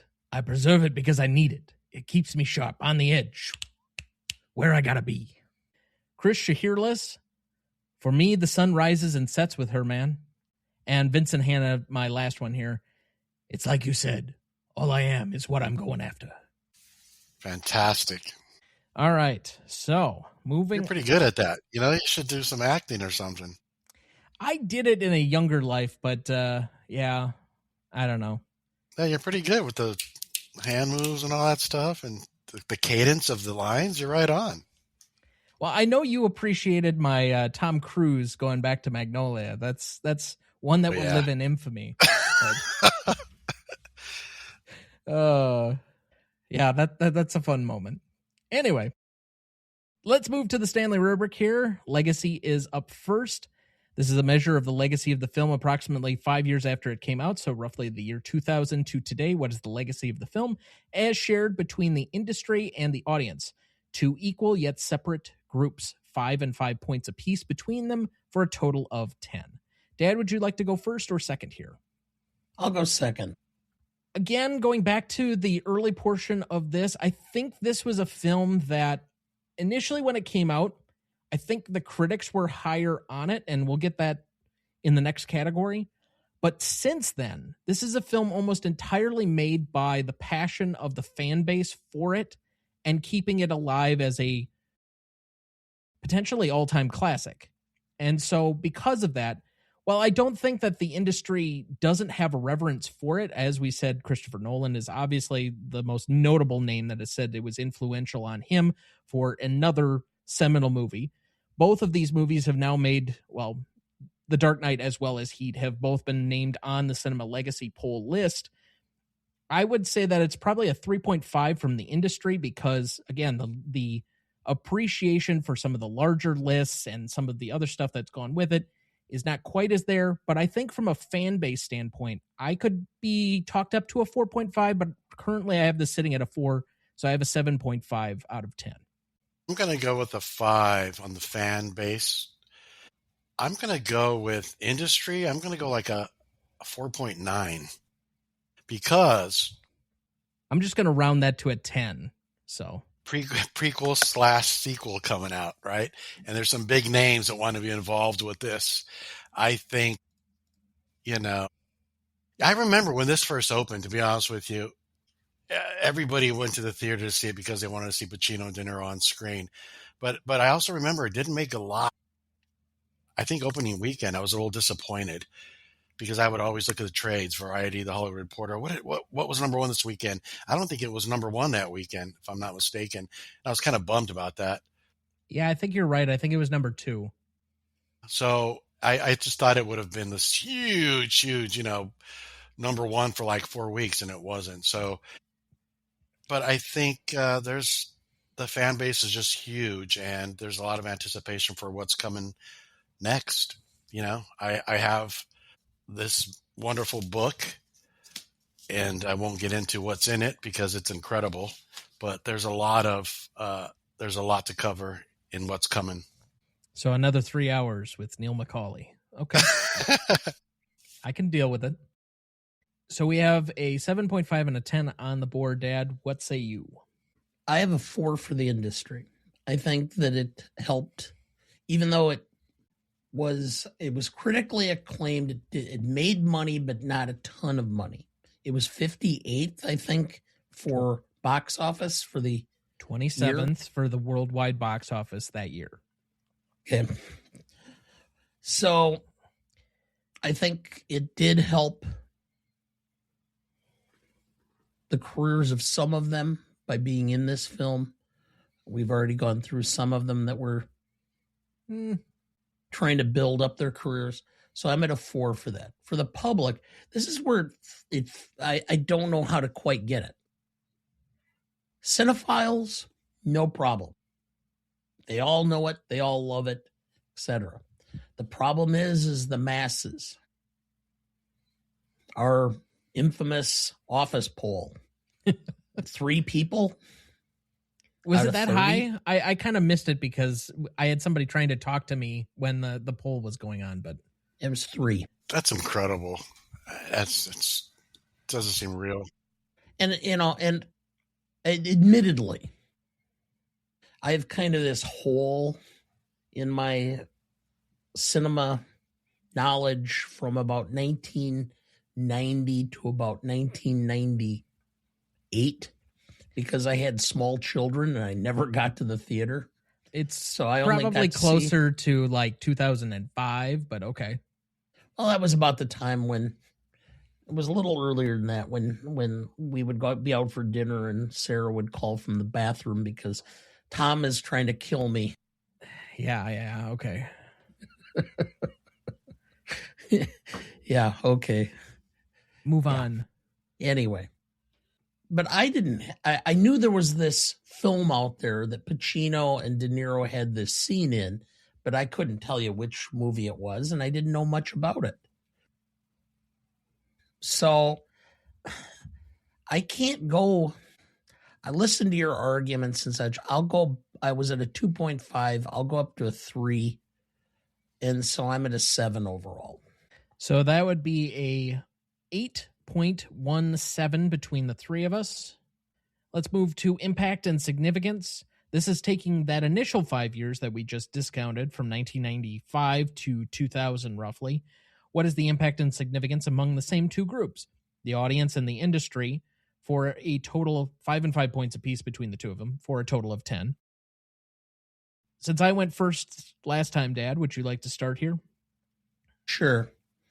Again, this did not get nominated for anything.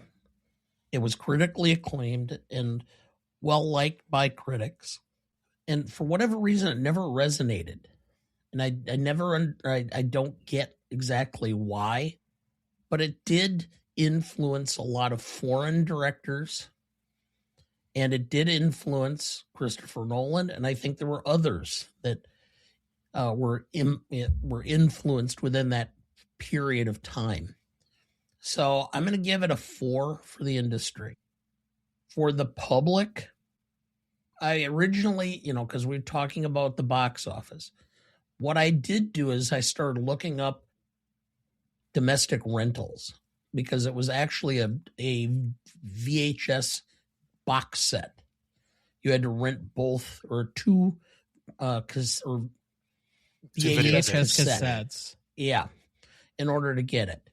And it actually did fairly well. So I think it was bigger within that 5 years than its original release. So I'm going with a 3.5 for that reason. And so I'm at a 7.5. I could try and add stuff to it, but I came to the same score. So for the sake of time and efficiency, I'm just going to say 7.5. I'm about a 4.4. Really quick, I think it reminds me of Scarface, where Scarface didn't do well at the box office, but over time it did well with video rentals and kind of grew an audience after the theatrical release. And now it's this, legendary hit for Pacino. But I'm curious to find out what opened that same weekend. I wish I knew, because I wonder what was going head to head against it. Maybe there was something big out there at the time. Finishing in third place at the time behind Jumanji and Toy Story. Well, there you go. Yeah. I mean, different movies, different genres and audience, but even adults are going to see Toy Story. I went to see Toy Story, Yeah. So. Well, we covered Toy Story, the first 3 Toy Stories all this year. I don't think we're going to be covering Jumanji anytime soon. Any of them. But, I mean, those are more kid-friendly. All right, so that is a 7.67 impact and significance score average between the 3 of us. Let's move to novelty. This is a divided category as of this season between the originality of anything having to do with the movie and the execution on the movie. Now, since Dad and I are not in the industry, I think we're going to kick it over to Ralph, who is uniquely placed to be able to comment on the originality of anything having to do with the movie, particularly in some of the technical sides of things, as well as the execution on anything in the movie compared to ourselves. So we'll let you set the baseline standard here first. I think we touched on it a little bit, but I think shooting everything on location, real locations, was awesome, as well as the music, the soundtrack. There's some notable artists on there. U2, Moby has that incredible keyboard instrumental at the end when he's holding De Niro's hand. That soundtrack for me was ahead of its time. It was a little techno sounding and really put the movie, in a different level for me when I saw it. Once again, I saw it in the theater, so everything's just blaring in my ears. The visuals, cinematography, really cold blue look of LA that is constant throughout the film. What else? I think I could sit for an hour just going on and on. What else? What kind of answer are you looking for with that question? A score. So 5 points for originality, 5 points for execution, for a total of 10. 5 for execution, originality 4. Okay. So we have a 9 on the board, Dad.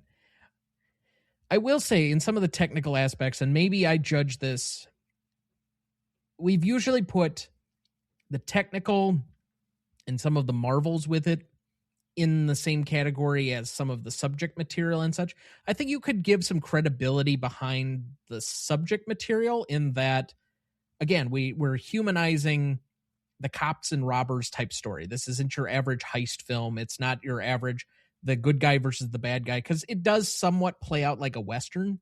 So it's got some motifs that we're kind of familiar with, but are still somewhat distinct and unique to themselves. So I don't want to knock too much off of that. And then, as Ralph said, some of the technical things in here, I'd go with a 3.5 on that side of it, or for the originality.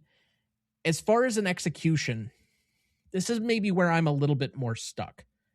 I think at the top of this movie, I think De Niro's possibly one of his best performances. Like, I don't want to put it on Taxi Driver or Raging Bull, which is next week's level, where he's like in a clear category to himself. But this is in that next list of like De Niro acting at a high level type films.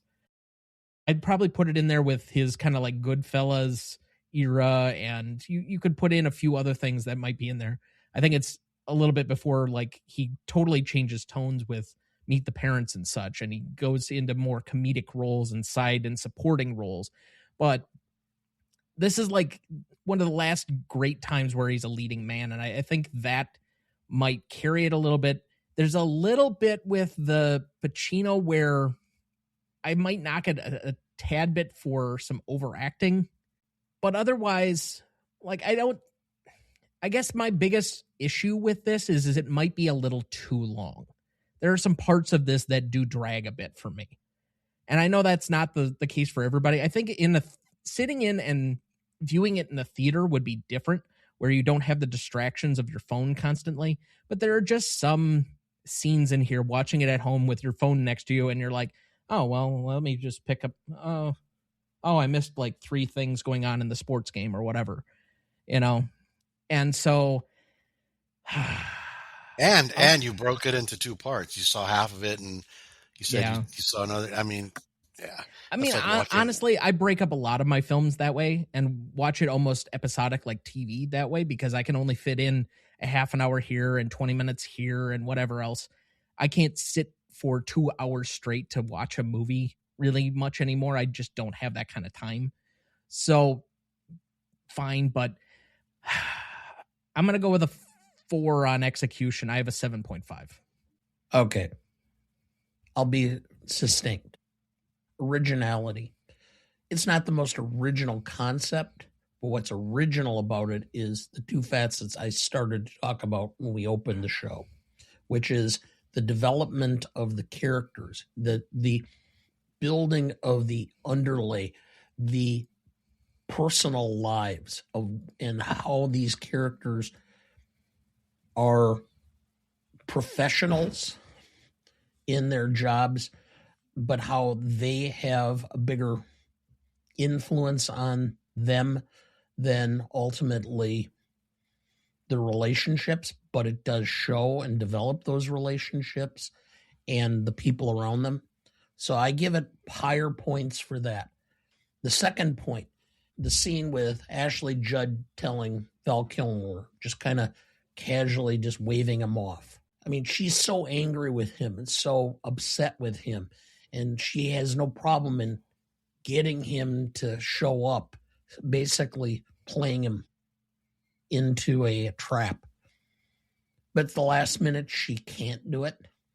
Again, that's a study of the relationships that exist between women, and I'm saying this because most criminal activity is perpetrated by men. You know, the relationships there. So I thought that was real strong, very original, and the methodology of no sound stages, filming it on the streets and doing everything that way was also very original. So I'm going to go with a 4.5. From an execution standpoint, I thought it was beautifully shot. I love the direction. I agree with you, Tom, that a little bit of a scissors on the cutting room table would have been nice in occasional places. So I can't give it anything higher than a 4.5 on execution. So I'm at a 9. I thought it was too short of a movie. I'm kidding. I'm kidding. No, but in the theater, it just goes by like that. You don't realize you're sitting there for that long. So, yeah. And they did cut a lot of scenes. So can you imagine if they left them in? Whew. Yeah. So that's an 8.5 average between the 3 of us. Let's move to classicness. This is a measure of how well the film has aged, or was it ahead of its time? Has it poorly aged? Basically anything having to do with that. And so it requires a lot of nuance. So we turn to our senior nuance correspondent, Dana, who happens to be pouring himself a drink and didn't anticipate Cheers. That I'd be cutting to him immediately. Oh, well, true. All right. Start at 6. 1 point up for the messed up. Start at 6. Why? Because that's a good center point, because we have to take into account how it ages and such, and whether points up or points down matter and how this works. So you are very poorly explaining this. We started a Thank 6 you. instead of a 5 because it's easier to take points off for aging poorly, given how films have aged over time, than it is to add points up. So we give it a default scoring basically to aid it to keep it a little bit higher. There. All right. So starting at the 6, I give the whole development of the cop crook personal angle 1 point up. I think it clearly evidences what was likely to be happening in society with, especially with some of the police violence and brutality, because even that was exemplified somewhat by Pacino. He was a little rough at times and probably beyond what he should have been doing. But I think that kind of, so I'm giving it a point up for that. The female criminal relationship, I think, is insightful and adds an element that's missing from many of these crime dramas. So I give that a half point up. The second one is the reality of the violence, which is that even though or so many of the primary characters end up dead, in large part by their own choosing, by how they behaved, mistakes they made, etc. I think it does bring a sense of reality to it. It's not glorified violence as much as it is pointing out that violence does actually have significant consequences. So I gave it a half point. So I'm at an 8. Okay. I have no reason to move anything down on this, and I would argue that it should at least have a point for timelessness, given its 30-year age. And we usually start that category about the year 25. And then, again, going back to my point from earlier, that I think that one of the reasons that this exceeds its genre for some people is that the relationship, maybe not between De Niro and Pacino explicitly, between this cop and robber type thing, but rather with them and their identity being their job, is much more universal thematic. You could see it being two rival CEOs, or you could see it being, any sort of other things. So from that, I'll give it an additional point up. I also have an 8. I mean, they were both the best at what they did, until the end for Neil. But I think it holds up really well 30 years later. If anything, it holds up better than before. I think the fan base is huge. Dana touched on something, and he's mentioned it a couple of times, the thing about women, in these men's lives. I think that's an important thing to touch on again. There's a scene where they're all having dinner at a restaurant, and they're all drinking, having dinner, and the wives are there and everything. The wives know what these guys do for a living, but it's something that is not talked about or mentioned. But I think that whole relationship between them and their wives or / girlfriends is something I never really thought of until Dana brought it up tonight. So good stuff there for sure. Yeah, I think it holds up really well, even today. Do you have a number? I'll go with 8. All right, so that's an 8 average between the three of us. Very easy math. Finally, here we have rewatchability. Insert your own subjective test out of 10 as to how rewatchable the film is. We usually start with our guest on this, and since he is so passionate about the film, I'm sure he'll have no problem giving us a 10 out of 10. Yes, so just like Jaws, I'm going to go 10 out of 10 because anytime I'm channel surfing and this is on TV, I will stop and watch it.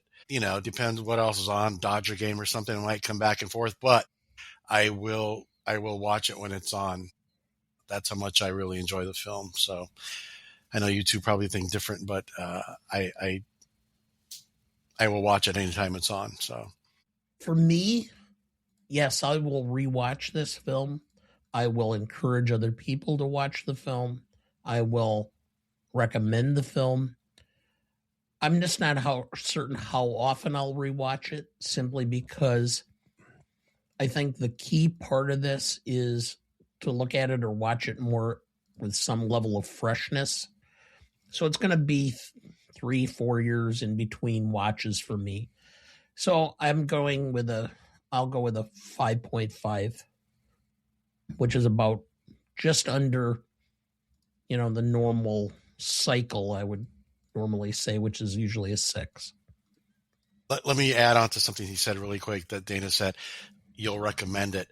If you have not seen Heat and you're a fan of films, do yourself a favor and watch the movie. That's all I have to say. I mean, if you love movies like we all do, give it a shot and watch it. On the big screen, if you ever get a chance, if they ever release it for some kind of anniversary, something or other, try to catch it on the big screen. So I have been taking the tact of trying to be more objective, going back to kind of the original definition of this category, as opposed to a very subjective scoring on rewatchability that we've been doing over the past several seasons. And so I'm trying to take more of the broad audience approach of how rewatchable this film is, as opposed to just me, myself. Because I think, again, I think between the conversation this evening and this most recent rewatch, and Dad actually enjoying the film, I've come to appreciate and enjoy it more, but it's still not like an instant remote dropper quite yet for me. But the passion of the contingency of fans that it would be, I think would have this rated very highly. The problem is I think some of the notoriety, I think some of the length would also be difficult, and somewhat of the subject material, some of the violence might turn a few people off. It's a very male-centric movie, kind of by design, but I think that might also hinder it a little bit. So I have it at a 6.5 here. And so that's going to give us a 7.33 average between the three of us. For audience score on this one, we had an 86% for Google users and a 94% for Rotten Tomato users, giving us a 9.0. So to repeat the categories, we had an 8.17 for legacy. We had a 7.67 for impact and significance. We had an 8.5 for novelty, an 8 for classicness, a 7.33 for rewatchability, and a 9 for audience score, giving us a final total of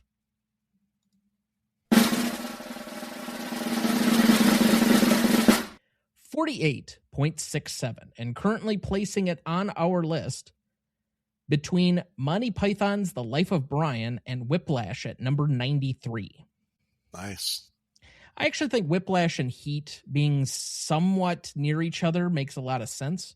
They have some of the same kind of adversarial male relationship between them, but people operating at a high level, trying to get the most out of each other, I guess. So there is some symmetry to that. Interesting point.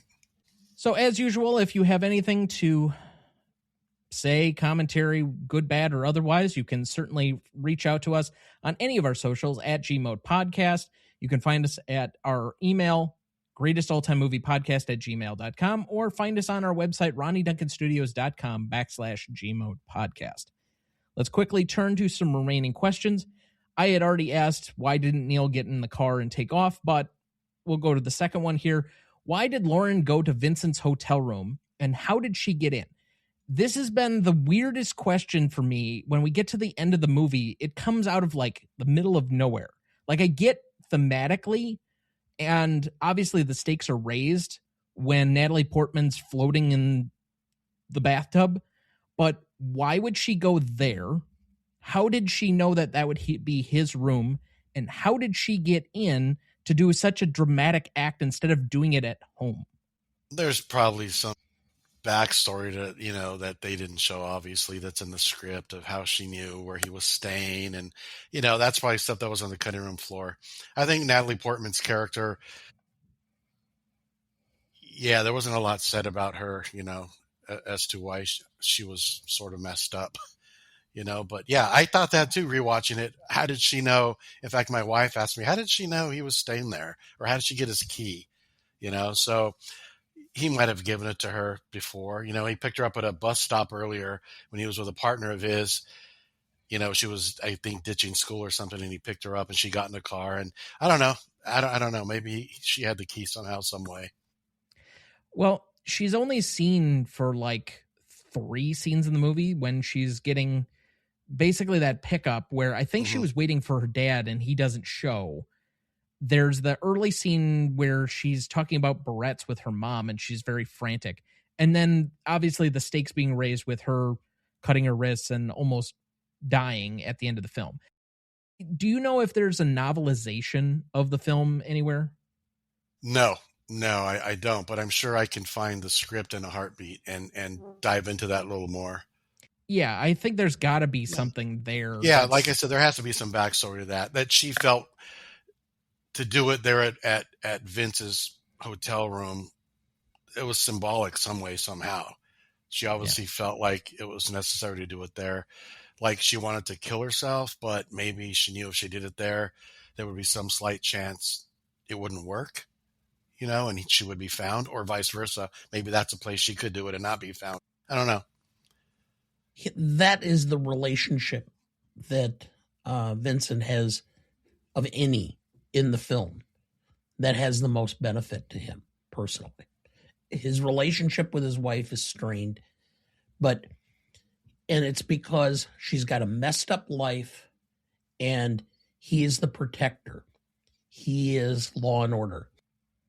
And so he can, through her, perform much of the same duty as he is as a police officer. So his relationship with her is stronger. And I think she is looking at him as being a protector. The adage is that most suicides have no intention of actually dying. It's a cry for help. So of course, where would she go? She would go to the one person who seems to actually have some concern about her well-being. And if I were to guess, and it's never said, but it's quite possible that she sees him leave with the television set and knows he's going somewhere else. I mean, we don't see him actually check into a hotel, but that it's possible that is not the first time he's going into that particular room, because it just feels random, like he's walking into it for the first time and she's there for some reason. And so it doesn't really explain it. It's kind of an awkward thing, but you can't take it out because you have to have that scene at the hospital between him and his soon-to-be ex-wife. But to me, if I were to make a guess, she goes into that room specifically knowing that he's already going to be there because he's been there before, because she's trying to do a Hail Mary act that saves their marriage so that he'll stick around, because she knows she can't leave the mom, but she also knows she can't continue to have this relationship with Vincent if he's not in the relationship with the mom. Right. Yeah, like I said, there's a lot of backstory there of why she even wants to do this to herself. The short scenes we do see her in, for me, it's just not enough for her to want to do that to herself. So there's obviously a lot going on there, maybe with her real dad, stuff like that. Abandonment issues or whatever it may be. Certainly. My question was, what happens to Val Kilmer? Yep. What happens that was to him? The next question I was going to go to is, he obviously can walk away. There you go. Yeah. You want to know what happens? There you go. You'll have to wait. Oh, I'm okay with that. Well, for that matter, though, I mean, we know what happens to Val Kilmer, unfortunately, in real life. Right. So. Right. But, well, my remaining question is how ironic that we're doing a film called Heat on a day when we're supposed to have 5 below temperature and tomorrow's high is 10. Yeah, well, that is doing a December movie in Wisconsin. I guess my only hope is that usually when we have like a really bitter, cold, and snowy December, the rest of the winter is not quite so bad, traditionally. I don't know. Somewhere there's some El Nino or some El Chapo or something that the weathermen will be telling us about. And, and it makes no sense. They could just be making it up for all I know. I got to share an anecdote good with you later about that. So, okay. But that's all my remaining questions. Did anybody have any further? Okay. So that being the case and hearing none, Ralph, you won't be back with us again until next November. You are obviously welcome back anytime, but you will be back with us for a very special episode of the poster behind you for anybody who's watching the video. And that would be our lead-in episode for JFK, celebrating at the time its 35th anniversary. But that's going to be part of a special 2-part GMOAT episode. That will be the first part, and then we'll have a lead-in for hopefully what Dana's been planning for like 3 years, but hasn't actually like outlined or started to work on. So maybe again, like the James Bond rankings episode, once you set a deadline, a firm deadline, maybe he'll start to actually like feel some pressure and work with that. As I've been told many years, lawyers work on deadlines. And if you don't set them, I guess maybe they don't work to them because it's not as urgent. So, but next November, we got you back again for that. But until then, please go ahead again and remind everybody what you're working on and where they can find you. Yeah, you can find me on Instagram. I am on Facebook. I am on IMDb if you want to see what's in development. Got some cool projects going on. Different genres, a couple of dramas. I got a horror film, so some fun things. Pretty excited about that. So hopefully by the next time we do get together, I'll have I've done a couple of cool feature films that I can share about. So that would be great. We'd love to hear it. You guys keep doing what you do because you guys are awesome. Like I said earlier, I enjoy when I open Instagram and I see new videos pop up, or I love all that. So it just keep doing what you do. You guys are good. Thank you. And I'm really looking forward to the JFK episode, Dana, because I know you are too. So yes, that may be one where I let him just like go wild with it. Maybe he needs to host that week because it's certainly not going to be my podcast. But yeah. All right. So again, some small housekeeping, just a reminder, circling back to what we did before, the 3 live episodes that we have coming up on December 22nd, 29th, and January 5th, all at 7 p.m. Central Standard Time. If you want to watch it live, you obviously can watch it after the fact on our YouTube channel. That's going to be youtube.com/@GMOAT podcast. But as we also announced last week, we're still looking for input from any of our loyal fan base out there if you would like us to start a merch store. So we have gotten a little bit of feedback so far from last week's episode, but we would really like to hear from you if you would be looking to purchase anything from the GMOAT store. Coffee cups. I did hear about a beefcake calendar spread type thing. I'm not sure who would be featured in that because it definitely wouldn't be us if it's beefcake. But yeah. Well, there are times that I do believe I look like a side of beef, but I was going to say I'm much more pound cake than beefcake, but okay. Hey guys, I haven't had dinner yet. Stop talking about food. I think if you guys did some cool T-shirts and hoodies and caps, I think you guys would definitely move some of those. So we've been giving out the hats for 5-timers, then T-shirts for 10-timers, polos for 15. Yeah, and then we're thinking, people see us with these things, so maybe they would want one. We're also looking at coffee cups and cocktail glasses since, I figure eventually if I had some cocktail glasses, holding that up instead of the Jim Beam glass I have here might be a little bit of a sales point. Sure. But otherwise, any other remaining thoughts for the week, Dad? We did watch a film this week. We watched a film. Wow. Yes. That is getting some buzz. Okay. Joel Edgerton's Train Dreams. Film. Yeah. Train Dreams. I do not know what you thought of it. Oh, okay. I guess we haven't talked about it. Nope. I loved it. I thought it was one of the better films I've seen this year. It may be, for me, what you've referred to as a 3-day film, because I think my appreciation has grown after the fact. When we initially, it ended, I'm like, okay, that was a well-made film. I have no complaints. The cinematography is a little bit different and a little bit jarring to be in that kind of square box initially, and the way it's kind of filmed almost documentary style, and it feels, I think somebody in our Discord had made the comment that it feels much like Tree of Life in kind of its essence. It's much more slice of life kind of in that sense. But I think it's grown on me a little bit more after the fact. That being said, while watching it, I will admit that there were good sections of the movie I was quite bored. Well, what to me, what it says is that we're all the stars of our own movie. We all live very full lives. You do not have to be anything special to have had an exemplary life. Because for those around us, our friends, our family, people that know us, people that we work with, some of them will honestly say that when you pass, that you've had this really great life, even though you may not have any claim to fame or anything at all about it. And in most cases, they're really lying. But, in my case, when I pass away, I can't imagine that anybody has anything extraordinary to say about how I lived or died. Well, cool. You don't know that.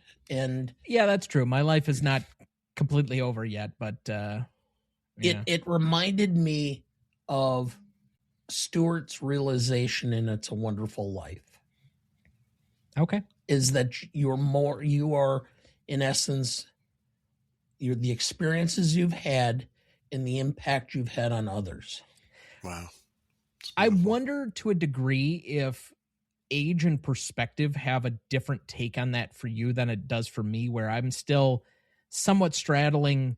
Like, I don't feel young per se, but I definitely don't feel old. Like, there are moments where you feel like, oh shit, I've been out of high school that long, but I'm 35. I'm not that old yet either. You're exactly right. And that's something I never understood about film critics that maybe bash a film, and then you have a critic that thinks it's the best film he's ever seen. We come to see a movie or go into a theater or watch it at home. We bring our own past experiences with us when we watch that. So some of my movies that I have in my top 10 list, you've probably never even heard of. Or you might have heard because you're a film buff, but you might not have seen because, I was born in mid 60s. You know what I'm saying? And there's a lot of current films that I probably haven't even seen. So I think age and experience definitely play into if somebody likes a film or not. Now, I was going to ask you guys, do you watch many documentaries or not really? Not a ton.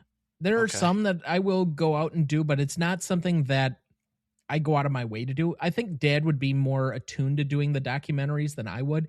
He tends to be or gravitate a lot more towards nonfiction than I do. I like a lot more fiction in my storytelling. So I think that's part of the reason, but yeah. I love Ben Stiller's documentary he did on his parents. Oh, I haven't seen that. I have to. I saw one last night on Netflix called The Lost Children about that plane that went down in the Amazon in 2023. And there was 4 children that survived in the Amazon for 40 days. Wow. And one was an 11-month-old baby. So yeah, it's on Netflix. It's amazing. Saw it last night. But otherwise, I know there are several other big movies that are coming out. I'm going to try my best to get to both Hamnet and Sentimental Value over the weekend if I can. This is finals for me during law school, so it's mostly studying, and then I allow myself some breaks and some moments of levity to kind of break up the monotony of studying and whatnot. But it will all be over soon, and then I can have my 4 weeks of peace for special projects. Then start it all over again. Yeah. Schadenfreude. I'm getting more used to the cycle. That's what I will say. It doesn't bother me nearly as much as it did last year and whatever else. But it's, you try and do what you can. And I know Jake Kelly is supposed to be coming out this weekend. It will have already come out by the time this episode airs. But by the time this episode airs as well, the following Friday, I'm very much looking forward to the next Knives Out movie. But other than that, that looks like a good spot to stop for this week. Thank you very much for listening. We'll see you next week. If you win, you win. If you lose, you still win. There's no way you can lose. Next week for our 292nd episode, we welcome back Jen and Sarah of Movies and Us to discuss Raging Bull from 1980, celebrating its 30th anniversary. Directed by Martin Scorsese, written by Paul Schrader and Mardik Martin, cinematography by Michael Chapman, music by Jim Henriksen, Editing by Thelma Schoonmaker. Starring Robert De Niro, Joe Pesci, and Frank Vincent. You won't want to miss that one, so watch ahead of the show by searching the Real Good app to find where it's streaming for you. That's REELGOOD. Please like, follow, rate, and review, or whatever on whichever platform you have so that more can join in on our fun. You can also email the show at RonnieDuncanStudios.com or at GreatestAllTimeMoviePodcast@gmail.com, or find us on YouTube, Instagram, Twitter, Letterboxd, or TikTok at the handle @GMOAT. The Greatest Movie of All Time is a production of Ronnie Duncan Studios. Our show is mixed, edited, and written by Thomas Duncan. Our music is thanks to Purple Planet Music. Our distributor is Captivate FM. Our technical provider is Riverside FM.